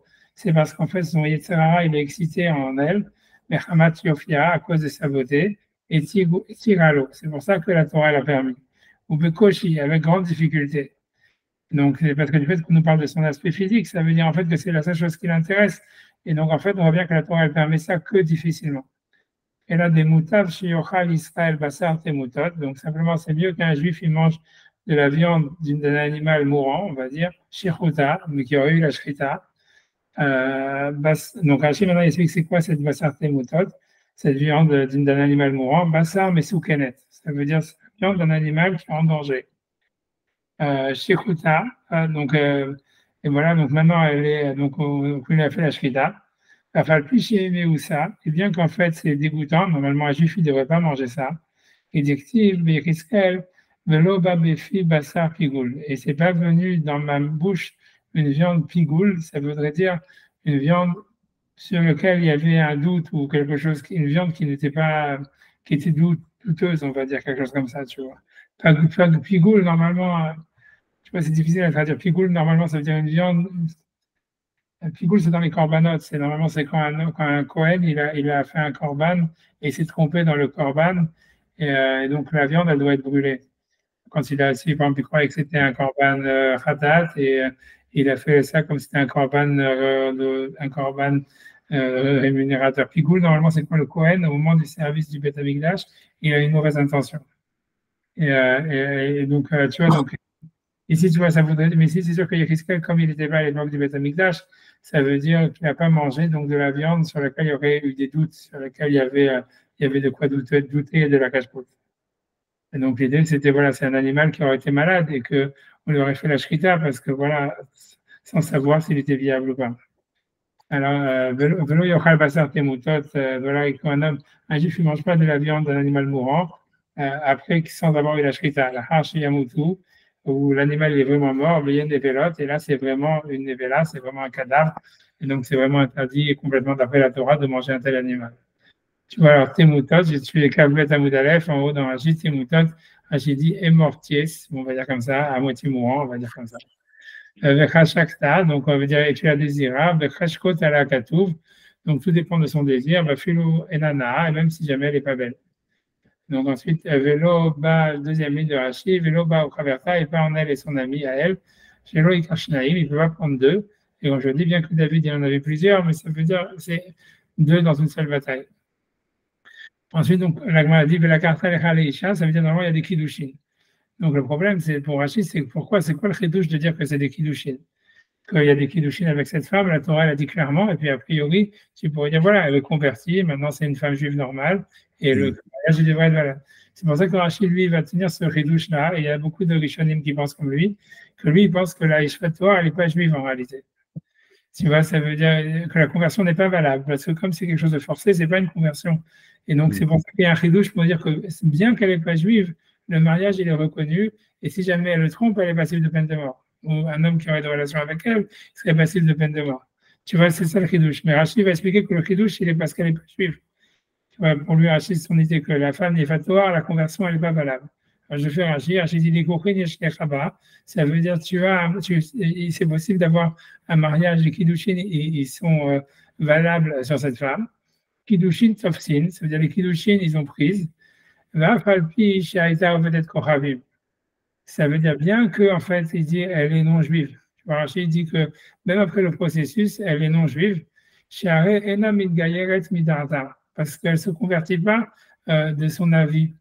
Donc pour Rachid, tu vois, Rachid lui pense que dans toute la paracha de la Torah, la conversion elle n'est pas valable. Et comme tu vois, comme on avait vu, tu vois que c'était le premier avis Ansad dans la Gemara qui disait qu'en fait elle est non juive, mais simplement que la Torah elle a permis de se marier avec un non juif, mais que la conversion n'est pas valable. Et le statut des enfants, ça va être encore une autre histoire. Tu vois, selon cette histoire-là, c'est possible que les enfants aussi ne sont pas juifs. Tu vois. Et tu vois, et selon Rachid, c'est toute une histoire, tu vois, et c'est pas le seul à penser comme ça. Rachid pense, tu vois, que c'est une fausse conversion, que c'est une conversion qui n'est pas valable, que la Torah elle a permis à cause du Yetzirah, mais que les enfants ils sont pas juifs, et que la Torah elle a permis, mais qu'en plus il y aurait des kiddushin. Donc selon Rachid, c'est un grand chidouche. C'est de dire, en fait, tu vois, que bien que la femme elle n'est pas juive, il y a des kiddushin, et donc si jamais elle trompe son mari ou un juif a des relations avec elle, il serait passible de peine de mort, et ça c'est un grand chidouche. C'est pour ça que l'Agma elle dit mais la carte tu la prendras pour toi, les kouchin et shlechaba. Il y a des kiddushin qui sont tofsin, bien qu'elle est non juive. Tu vois. C'est un grand chidouche, tu vois. Mais par rapport à ça, comme vous dites, il n'y a pas de. C'est une conversion qui est forcée. Cette conversion avec intérêt, elle est considérée comme valable? Non, une conversion avec intérêt, Bidi Avad avec Hacher. C'est l'agma, il le dit dans les Famot. Donc, quelqu'un qui s'est converti pour de l'argent, qui s'est converti pour se marier, quelqu'un qui s'est converti pour n'importe quoi, on dit que Bidi Avad, la conversion, elle est valable. C'est marqué dans l'agma, c'est comme ça, tu vois. Mais ici, c'est pire parce que c'est pas que le type il s'est converti par intérêt, c'est qu'on l'a forcé. Donc là, il n'y a pas de, tu vois, il n'y a pas de. Ah, il n'y a pas de ration du tout. Il n'y a pas de Kabbalat mitzvot, tu vois, c'est ça l'idée, tu vois, c'est que lui veut dire qu'il n'y a pas une Kabbalat mitzvot qui serait sous la contrainte, tu vois, elle est comment dire, elle n'aurait pas de sens, tu vois. Mais le trigger, c'est la question, c'est est-ce que Kabbalat Mitzvot, c'est le trigger de conversion ou pas? Ouais, mais parce que c'est sûr que c'est pas ça, c'est très difficile à savoir comment ça marche une conversion, tu vois. Je veux dire, tu vois, ça veut dire, c'est pas simple, parce que tu vois, par exemple, quand tu vas regarder dans Shulchan Aruch sur les lois de la conversion, ils te disent, c'est pas évident il n'y a pas marqué que quelqu'un qui a fait une convertie, il doit accepter sur lui toutes les mitzvot. Il y a marqué, tu vois, ça veut dire à un tel point, qu'il y a un Tosfot qui dit, qui pense que c'est possible que quelqu'un soit considéré comme converti, même s'il continue à pratiquer l'idolâtrie. Comme ça, il est marqué dans Tosfot. Et je ne me rappelle même plus où c'est ce Tosfot, mais je l'ai vu une fois, et c'est sûr que c'est un truc hyper choquant. J'ai oublié, je l'ai vu, mais je l'ai vu. Je l'ai vu il y a pas longtemps, mais je l'ai vu. Ah oui, c'est dans ma Shabbat, que tu vois que Tosfot, carrément là-bas, il dit que pour lui, ça veut dire que quelqu'un pourrait être considéré comme converti, même s'il n'a pas abandonné l'idolâtrie. Donc, tu vois, c'est très pas clair, honnêtement, comment une conversion ça fonctionne. Mais ce qui est sûr, tu vois, on a l'impression, honnêtement, tu vois, si tu veux vraiment savoir, que c'est plus, tu vois, parce que quand tu regardes dans la Megillah de Ruth, tu vois, qu'est-ce qu'elle dit, tu vois, Ruth comment dire, à Naomi, quand elle se. Ah, sors mon peuple, ton Dieu, mon Dieu. Voilà, exactement. Et donc, c'est plus ça, tu vois, c'est plus un attachement identitaire au destin d'Israël, tu vois, plutôt que le fait de recevoir les mitzvot. Et que, tu vois, ça veut dire que les mitzvot, ça fait partie, tu vois. Ça veut dire, mais c'est pas obligé de les recevoir toutes, c'est pas obligé, tu vois, tu vois, ça veut dire, tu vois, c'est puisque dans les lois de la conversion, quand tu vas regarder la conversion, il est marqué qu'on n'enseigne pas aux convertis toutes les lois. On lui enseigne les principales lois. Et tu vois, c'est marqué comme ça, t'as qu'à regarder Shulchan Aruch, c'est un truc bizarre, c'est super étrange. Et tu vois, et ça veut dire, et tu vois, en fait, on a l'impression, c'est quand tu a priori, tu vois, ça veut dire qu'on a plus l'impression que c'est un truc identitaire, mais que voilà, ici, ce qui dérange Rachid, c'est pas la Kabbalat Mitzvot, le problème, c'est qu'en fait, elle n'a pas, tu vois, ça veut dire que c'est pas fait volontairement, tu vois. Même, tu vois, le mot guillour, normalement, ça veut dire étrangeté, tu vois. Donc, ça veut dire, les gaillard, ça veut dire se considérer comme étranger. Le considérer comme étranger parmi les juifs. C'est ça, faire une conversion. Et on a l'impression un peu que parce qu'on n'arrive pas bien à comprendre, parce qu'on est dans une logique avec la galoute, où il n'y a pas de notion de. Ouais. Tu sais, moi, j'ai presque l'impression parfois que le guillour, c'est presque une nationalisation. Ouais, c'est pas loin, c'est pas loin. Ce que tu apprends, tu vois, c'est pas loin. Mais il y a la relation à la religion qui fait partie, tu vois. C'est-à-dire, tu vois, il faut admettre la belle Emouna d'Hachem, tu vois, un truc comme ça, parce qu'elle dit mon Dieu, ton Dieu, et tout ça, etc. C'est l'adoption du fait de partager le destin d'Israël, et en même temps l'adoption de la religion, mais en fait, l'adoption de la religion, on a l'impression que c'est pas.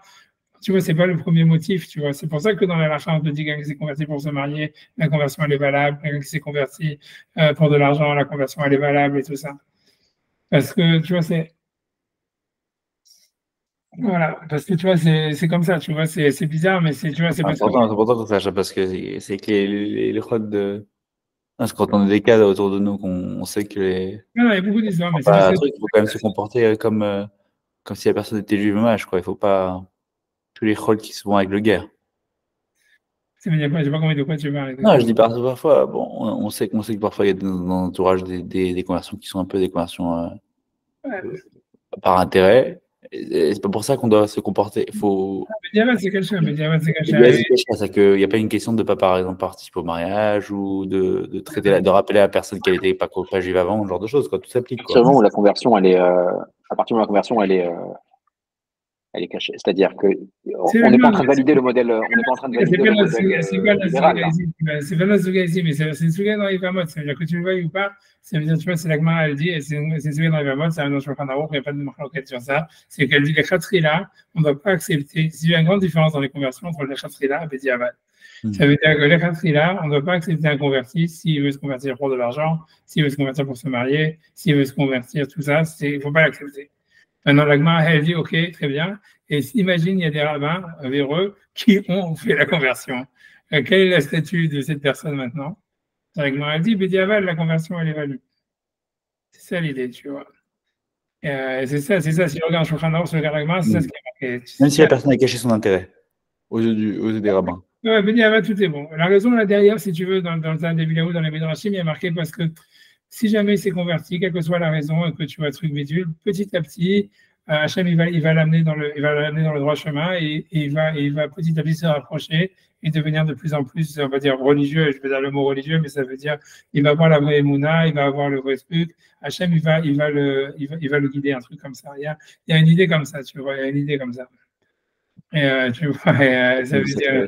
Okay. Tu vois, c'est pour ça, je sais pas, dans un des vidéos, il ramène plein de choses qu'un type, une fois, il s'est converti parce que simplement, il voyait que la nourriture cachère, elle était meilleure que la nourriture non cachère, et que donc, après ça, il s'est converti que pour ça, et que, en fait, il y avait rien d'autre qui l'intéressait, mais que petit à petit, il a commencé, c'est comme l'histoire de Hillel, tu vois, qui dit, je veux être converti à condition d'être Kohen Gadol, et que Shammai lui dit non, et tout ça, et que Hillel lui dit non, tu peux bien étudier la Torah et tout ça, et qu'à la fin, quand il arrive dans l'histoire du Kohen Gadol, il dit, ah, ok, il n'y a que le Kohen Gadol qui peut être, et tout ça, mais ça veut dire, voilà, et la Balagma ramène 3 histoires de convertis que Hillel, il a accepté, que Shammai, il n'a pas, et qu'en fait, tu vois, après ça, ils sont super reconnaissants à Hillel de les avoir amenés à Ashrina, bien que à la base, ils étaient complètement à la ramasse, tu vois, ça veut dire, je sais plus, tu vois, tu vois, donc et ça, c'est ce qui est marqué dans Shulchan Aruch. Maintenant, tu vois, encore une fois, les bâtés mais tout ça, c'est très compliqué au niveau de la politique, parce que c'est des questions très politiques, en fait, tu vois. Tu vois, c'est pour ça, tu vois, mais si tu veux voir ce qui est marqué dans la c'est pas notre souga, tu vois, ça veut dire.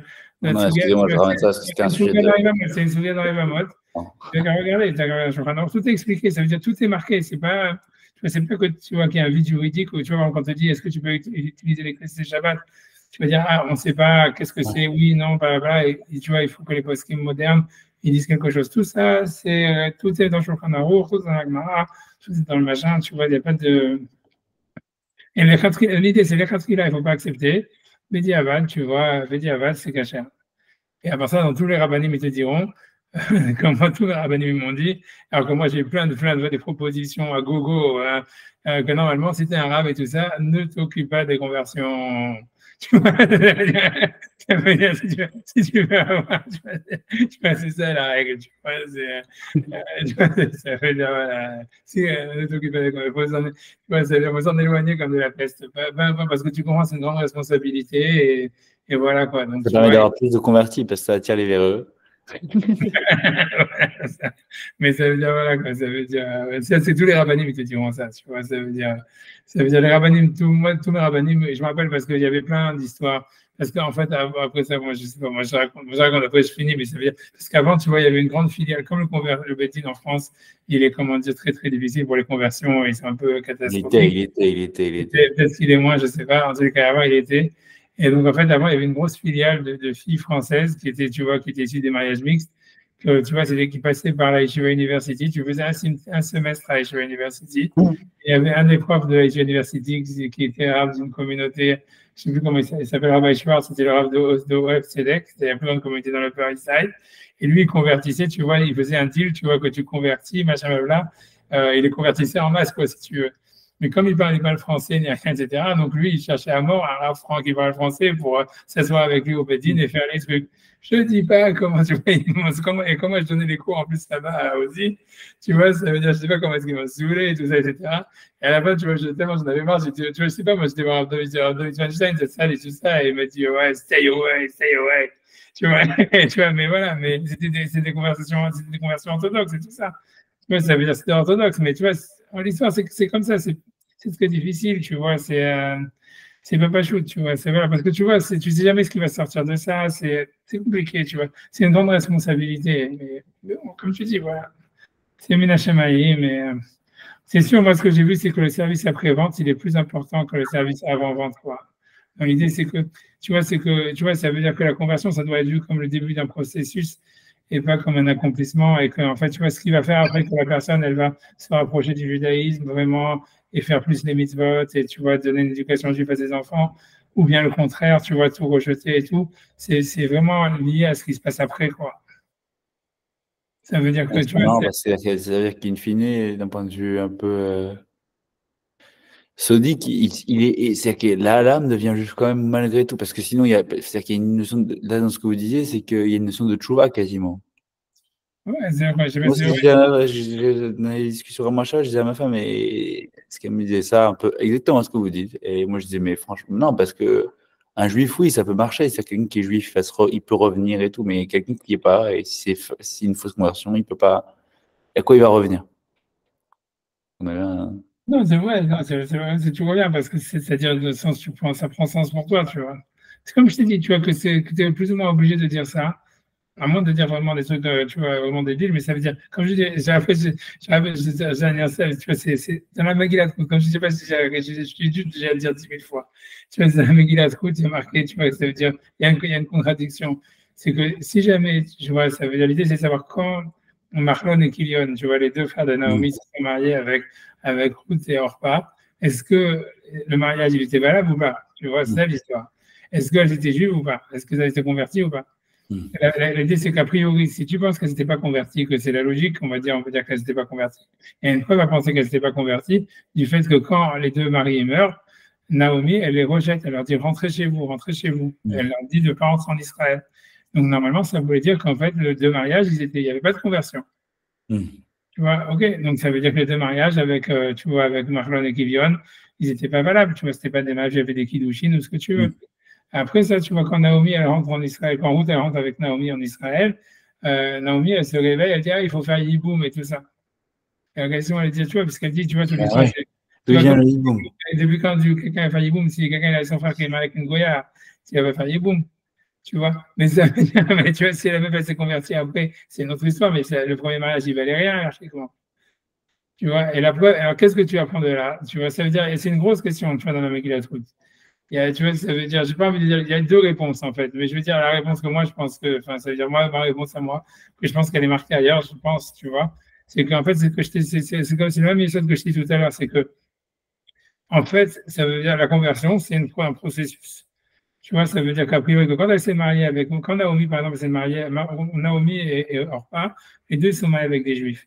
C'est sûr, tu vois, en fait, que Mahlon et Kilion, ils ont dû faire un type de conversion. Tu vois, une conversion un peu pourrave comme celle-là, tu vois, qu'on est en train de parler ici de la Yéfatora. Tu vois, mais que, en fait, l'idée, c'est que Naomi, quand tu vois, quand il meurt et tout ça, elle dit, en fait, voilà, elle les rejette en disant, voilà, rentrez chez vous et tout ça, parce qu'en fait, c'est savoir, c'est si toi, tu décides que tu veux devenir juive et rentrer en Israël et tout ça, alors ça veut dire que rétroactivement, hein, ta conversion, elle était valable depuis le début, tu vois. Et que si par contre, tu vois, tu décides de ne pas aller, comme Orpa, elle a dit d'aller en Israël, de tout abandonner, alors ça veut dire que ta conversion depuis le début, elle valait rien. Mais tu vois, mais ça veut dire que c'est rétroactif, ça veut dire que ça montre que c'est un processus et que c'est, tu vois, c'est pas, c'est un processus et que ça peut, tu peux aller. C'est presque le cynique qui dirait que c'est presque que tu dois prouver que tu es juste. Ouais, un truc comme ça, c'est un truc comme ça, c'est un truc comme ça. Mais que voilà, mais qu'au début, tu vois, c'est comme si quand on t'accepte, tu vois, ça veut dire voilà, on t'accepte. Et c'est une grosse responsabilité de l'entourage. C'est pour ça que l'Agmara a dit que pourquoi est-ce qu'on a marqué 24 fois qu'il faut aimer les convertis et tout ça. C'est parce qu'en fait, elle sait que si jamais tu les acceptes pas et ça, là, ils vont aller sourora, ça veut dire ils vont retourner vers le mal. Mais tu vois, ça fait ta responsabilité en réalité d'avoir, tu vois, c'est la responsabilité sociale, tu vois, des gens autour, tu vois, qu'ils ont été, tu vois. Et c'est pour ça qu'en fait, que les Khatrila, on te dit, on n'accepte pas des convertis pour l'argent, pour le mariage et tout ça, mais que si on les a acceptés, alors la conversion, elle est valable. Parce que tu vois, en fait, l'idée, c'est que une fois que le type est converti, tu vois, c'est une responsabilité pour le milieu social autour que cette conversion, elle soit réussie, tu vois. Et que le type, il se rapproche des mitzvot et tout ça, etc., et qu'il ne soit pas justement rejeté, et que ça passe, tu vois, que ça devienne comme Naomi, et pas comme, que ça devienne comme Ruth, pas comme Orpah, tu vois. Non, mais c'est ça, mais si tu regardes, tu veux voir, c'est ça, c'est la vérité, tu vois ce que je veux dire. Parce que tu vois, mais c'est vraiment, vraiment vrai.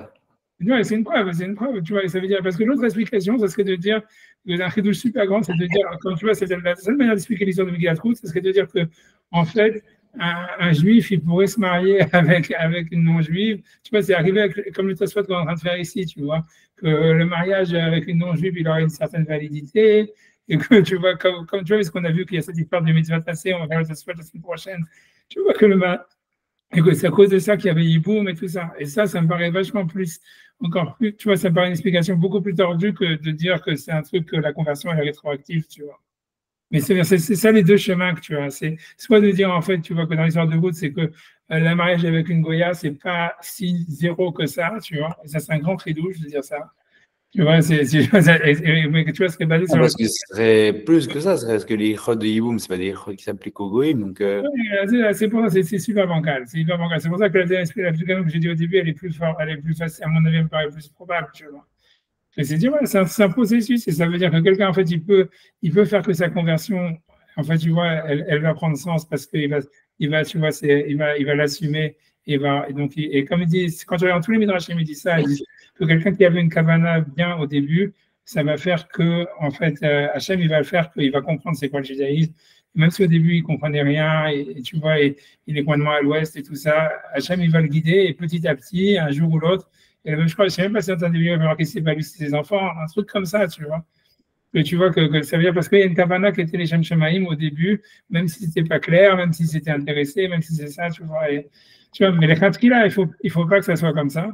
Tu vois, ça veut dire, le Bedin, lui, il doit, tu vois, comment dire, il doit essayer de, tu vois, de dire non, tu vois, ça veut dire de ne pas accepter, tu vois, que la conversion elle soit les Shem Shemaim, etc. Mais Bedi Avad, c'est caché, tu vois, et a priori, c'est un processus. Tu vois, c'est normal. Qu'est-ce qu'un guerre, il peut savoir quand il se convertit de c'est quoi le judaïsme, tu vois? Même si on lui dit, OK, il faut manger cachère, faire Shabbat, il y a un seul Dieu, blablabla. Tu peux, même si le mec, il passe 3 ans à apprendre le judaïsme, tu vois, tant que tu l'as pas vécu, tu sais pas ce que c'est, tu vois. Donc, ça peut être qu'un processus, tu vois, la conversion, ça peut être qu'un début. Tu vois, c'est difficile de comprendre, puisque un gars, il n'a pas le droit de faire les mitzvot avant. Donc, tu vois, avant la conversion, il n'a pas le droit de faire Shabbat, il n'a pas le droit de mettre les tefilines, il n'a pas le droit de tout ça. Tant qu'il n'a pas fait la Brit Mila, les Shem Gerut et d'être allé au Mikvé, il n'a pas le droit de rien faire. Donc, comment tu veux qu'ils comprennent? Tu vois, ça veut dire, tu veux dire, ouais, mais, tu vois, ça veut dire, comment tu veux qu'ils comprennent? Si tu n'as jamais fait Shabbat dans ta vie, comment tu vas comprendre c'est quoi un Shabbat? Si tu n'as jamais mis les tefilines dans ta vie, comment tu vas comprendre c'est quoi mettre les tefilines? Tu vois, alors le gars, il n'a pas le droit de le faire, même en tant qu'éducation, parce qu'il n'a pas de mitzvah-tri, donc il n'a pas le droit de mettre des tefilines. Un mec, quand il se convertit, ça veut dire qu'il met il met les tefilines des one qu'après avoir fait la brit mila et la donc tu vois qu'il sait bien les mettre. Tu vois, ça veut dire ça va prendre au moins 3 mois avant qu'il comprenne comment il faut les mettre. Et tu vois, ça veut dire la même chose tu vois, avec Shabbat et tout ça, même s'il connaît aucun du Shabbat, etc. Et tu vois, donc c'est une preuve, tu vois, que voilà, que ça peut être un processus, tu vois, je veux dire. Comment tu veux qu'un gars, je sais pas, la première souka, il va faire la souka bien comme il faut, d'où il sait, tu vois. Parce que nous, tu vois, ça veut dire un juif normal, ça veut dire nous, on a une éducation, tout ça, etc. Donc voilà, donc toi, tu sais depuis que tu es petit, comment, tu vois, c'est quoi manger dans la souka, c'est quoi faire ça, tu vois, lui, il est out of the blue, on va le dire. Donc c'est quoi? C'est juste, tu vois, c'est un apprentissage, tu vois, c'est ça l'histoire. Et c'est sûr que les gens autour, les juifs autour, ils ont une responsabilité par rapport à ça. Tu vois, c'est sûr, tu vois, c'est sûr. Là, ouais, c'est pas le sujet de notre sourire, hein, mais en tout cas, Rachid, il te dit, tu vois, mais c'est sûr que le cas, il faut que ça soit volontaire. Il faut que ça, l'idée minimale, c'est pour ça que Rachid, lui, considère que dans les Torah, c'est une conversion qui bien, parce qu'il dit qu'elle ne va pas décider d'elle-même, tu vois. Comme elle a été forcée, elle n'a aucune valeur. Et ce qui est malin, tu vois, c'est ça, le mari parle de toute l'existence, c'est que, tu vois, ce qui est intéressant, c'est que la différence entre le matin de Torah qui était forcé et la guéroute qui est le contraire, tu vois, de notre truc forcé. C'est très malin, tu vois. Parce que ça montre. C'est ça, ça faisait exactement ça. Et on apprend que c'est ce 2 temps-là. Comme pour route, c'est un temps. Voilà, c'est pour ça qu'on lit Shavuot, on lit la Megillat Ruth et tout ça. Parce que si tu veux, en fait, la conversion, on dit d'un côté que la Torah, c'était que recevoir la Torah, c'est comme une conversion, mais c'est le contraire, en fait, d'une conversion. Parce que tu vois, justement, tu dis, Rachid, il te dit ici que pourquoi la Torah, sa conversion, elle vaut rien, c'est parce qu'en fait, elle est forcée. Alors que nous, quand on a reçu la Torah, on a reçu la Torah forcée. Et ça te montre, tu vois, tu vois, c'est un paradoxe, tu vois, j'en sais rien, tu vois, mais c'est. Après, ça regarde quand même manière avec Nissa Laretz, non, aussi. Peut-être, j'en sais rien. Ouais, il y a d'autres autres, mais ça veut dire, tu vois, c'est intéressant à voir ça, tu vois, c'est intéressant de voir ça, c'est manière, tu vois, c'est intéressant. Voilà, mais en tout cas, tu vois, c'est a priori que la guerre, mais tu vois, c'est donc c'est avec Pourim, si tu veux dire, parce qu'à Pourim, on a reçu la Torah volontairement. Donc, il n'y a que les guérim, c'est Béguéder à la Pourim. Il y a marqué que dans la Béguéder, il y a beaucoup de non-juifs qui se sont convertis, ce qui est marqué là-bas, tu vois, je sais pas. J'en sais rien, je sais pas. J'avance, il y a encore un autre Rashi. Les Khamilou Lachirim, ça veut dire pour toi et pas pour un autre, ça veut dire chez Loïc. Donc Rashi, il appelle l'histoire pour toi et ton père, toi et ton frère. Lui, il dit non, pour toi et pas pour un autre. Chez Loïc, Achena, l'histoire Hachirim, Kegon Aviv. Ça veut dire qu'il ne peut pas dire ah, j'ai trouvé un chidour pour mon père, je la convertis de force. C'est que la personne elle-même qui peut tomber amoureuse ou amoureux, je veux dire, qui peut tomber amoureux et la rendre pour lui. Il peut pas dire ah, ouais, j'étais tellement désespéré pour trouver un chidour pour mon frère, pour mon père, ça y est, j'ai trouvé, on a quelqu'un, on va la convertir de force et c'est bon. Ok, donc c'est pour ça, non, c'est que pour la personne elle-même. Donc, chez nous, tu vois, la garça, elle est pour lui et pour son père. Tu vois, Rashi, là, il veut dire les chav et l'acherim. Tu vois, Rashi, c'est plus simple. Ça veut dire la garça de Rashi, elle est mieux que la nôtre parce que nous, on a déjà vu qu'on ne pouvait pas le prendre pour deux personnes, on ne pouvait pas en prendre deux. Donc, chez nous, qu'est-ce que ça veut dire pour toi et pour ton père, tu vois? Pour toi et pas pour toi et pour ton père. Ça voudrait dire. Donc, moi, c'est pour ça que je vous ai expliqué ce qui est marqué dans les commentateurs, que ça veut dire en cas où ça serait groupé, où la fille ne veut pas se convertir, qu'à condition que sa mère aussi elle se convertisse. On fait comme ça. Mais Rashi, c'est plus simple. Il dit ça veut dire pour toi et pas pour un autre. Ça veut dire, tu ne peux pas dire, ah, je suis désespéré pour un chidor pour mon frère, j'ai qu'à prendre une Goya et on la convertit de force. Non, tu vois, tu peux pas. Bref, tu vois, tu vois, donc Rashi, ensuite, et là, c'est le dernier Rashi qui est le plus important, qui est très court, c'est que quand il explique qu'il ne doit pas la presser dans la guerre, donc Rashi explique qu'il ne peut pas la violer, la vaut à Léa, d'avoir des relations avec elle. Tu vois, donc, donc ça veut dire que Rashi, donc lui, il pense, tu vois, vraiment qu'il n'y a pas de relation qui est permise avant, il n'y a pas un viol qui serait permis avant la bataille, etc. Donc, tu vois, et puis c'est pour ça qu'elle explique, tu vois, l'Oïl Hassel Hamas, ça veut dire qu'il la presse pas pendant la guerre, ça veut dire qu'il la viole pas. Donc, tu vois, donc encore une fois, donc selon Rashi, il faut expliquer que le début de la Soudia, qui fait une distinction entre le premier rapport et le deuxième rapport, ça voudrait dire, en fait, pour lui, c'est qu'il y a tout le processus, c'est-à-dire, lui, il pense que avant le processus du mois où elle doit lui raser les cheveux et tout ça, lui couper les ongles ou laisser les ongles pousser, et tout ça, etc., en fait, rien n'est permis. Mais malgré tout, la Gemara fait une distinction entre le premier rapport et le deuxième. Et pour Rachid, ça fait sens parce que, en fait, comme Rachid, lui, pense qu'elle est Goya, ça veut dire que la conversion n'a aucun sens.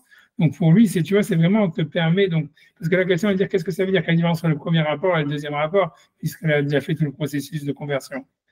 Puisqu'elle est partie au Mikvé, tu vois, ça veut dire, toi, tu l'as pris comme femme.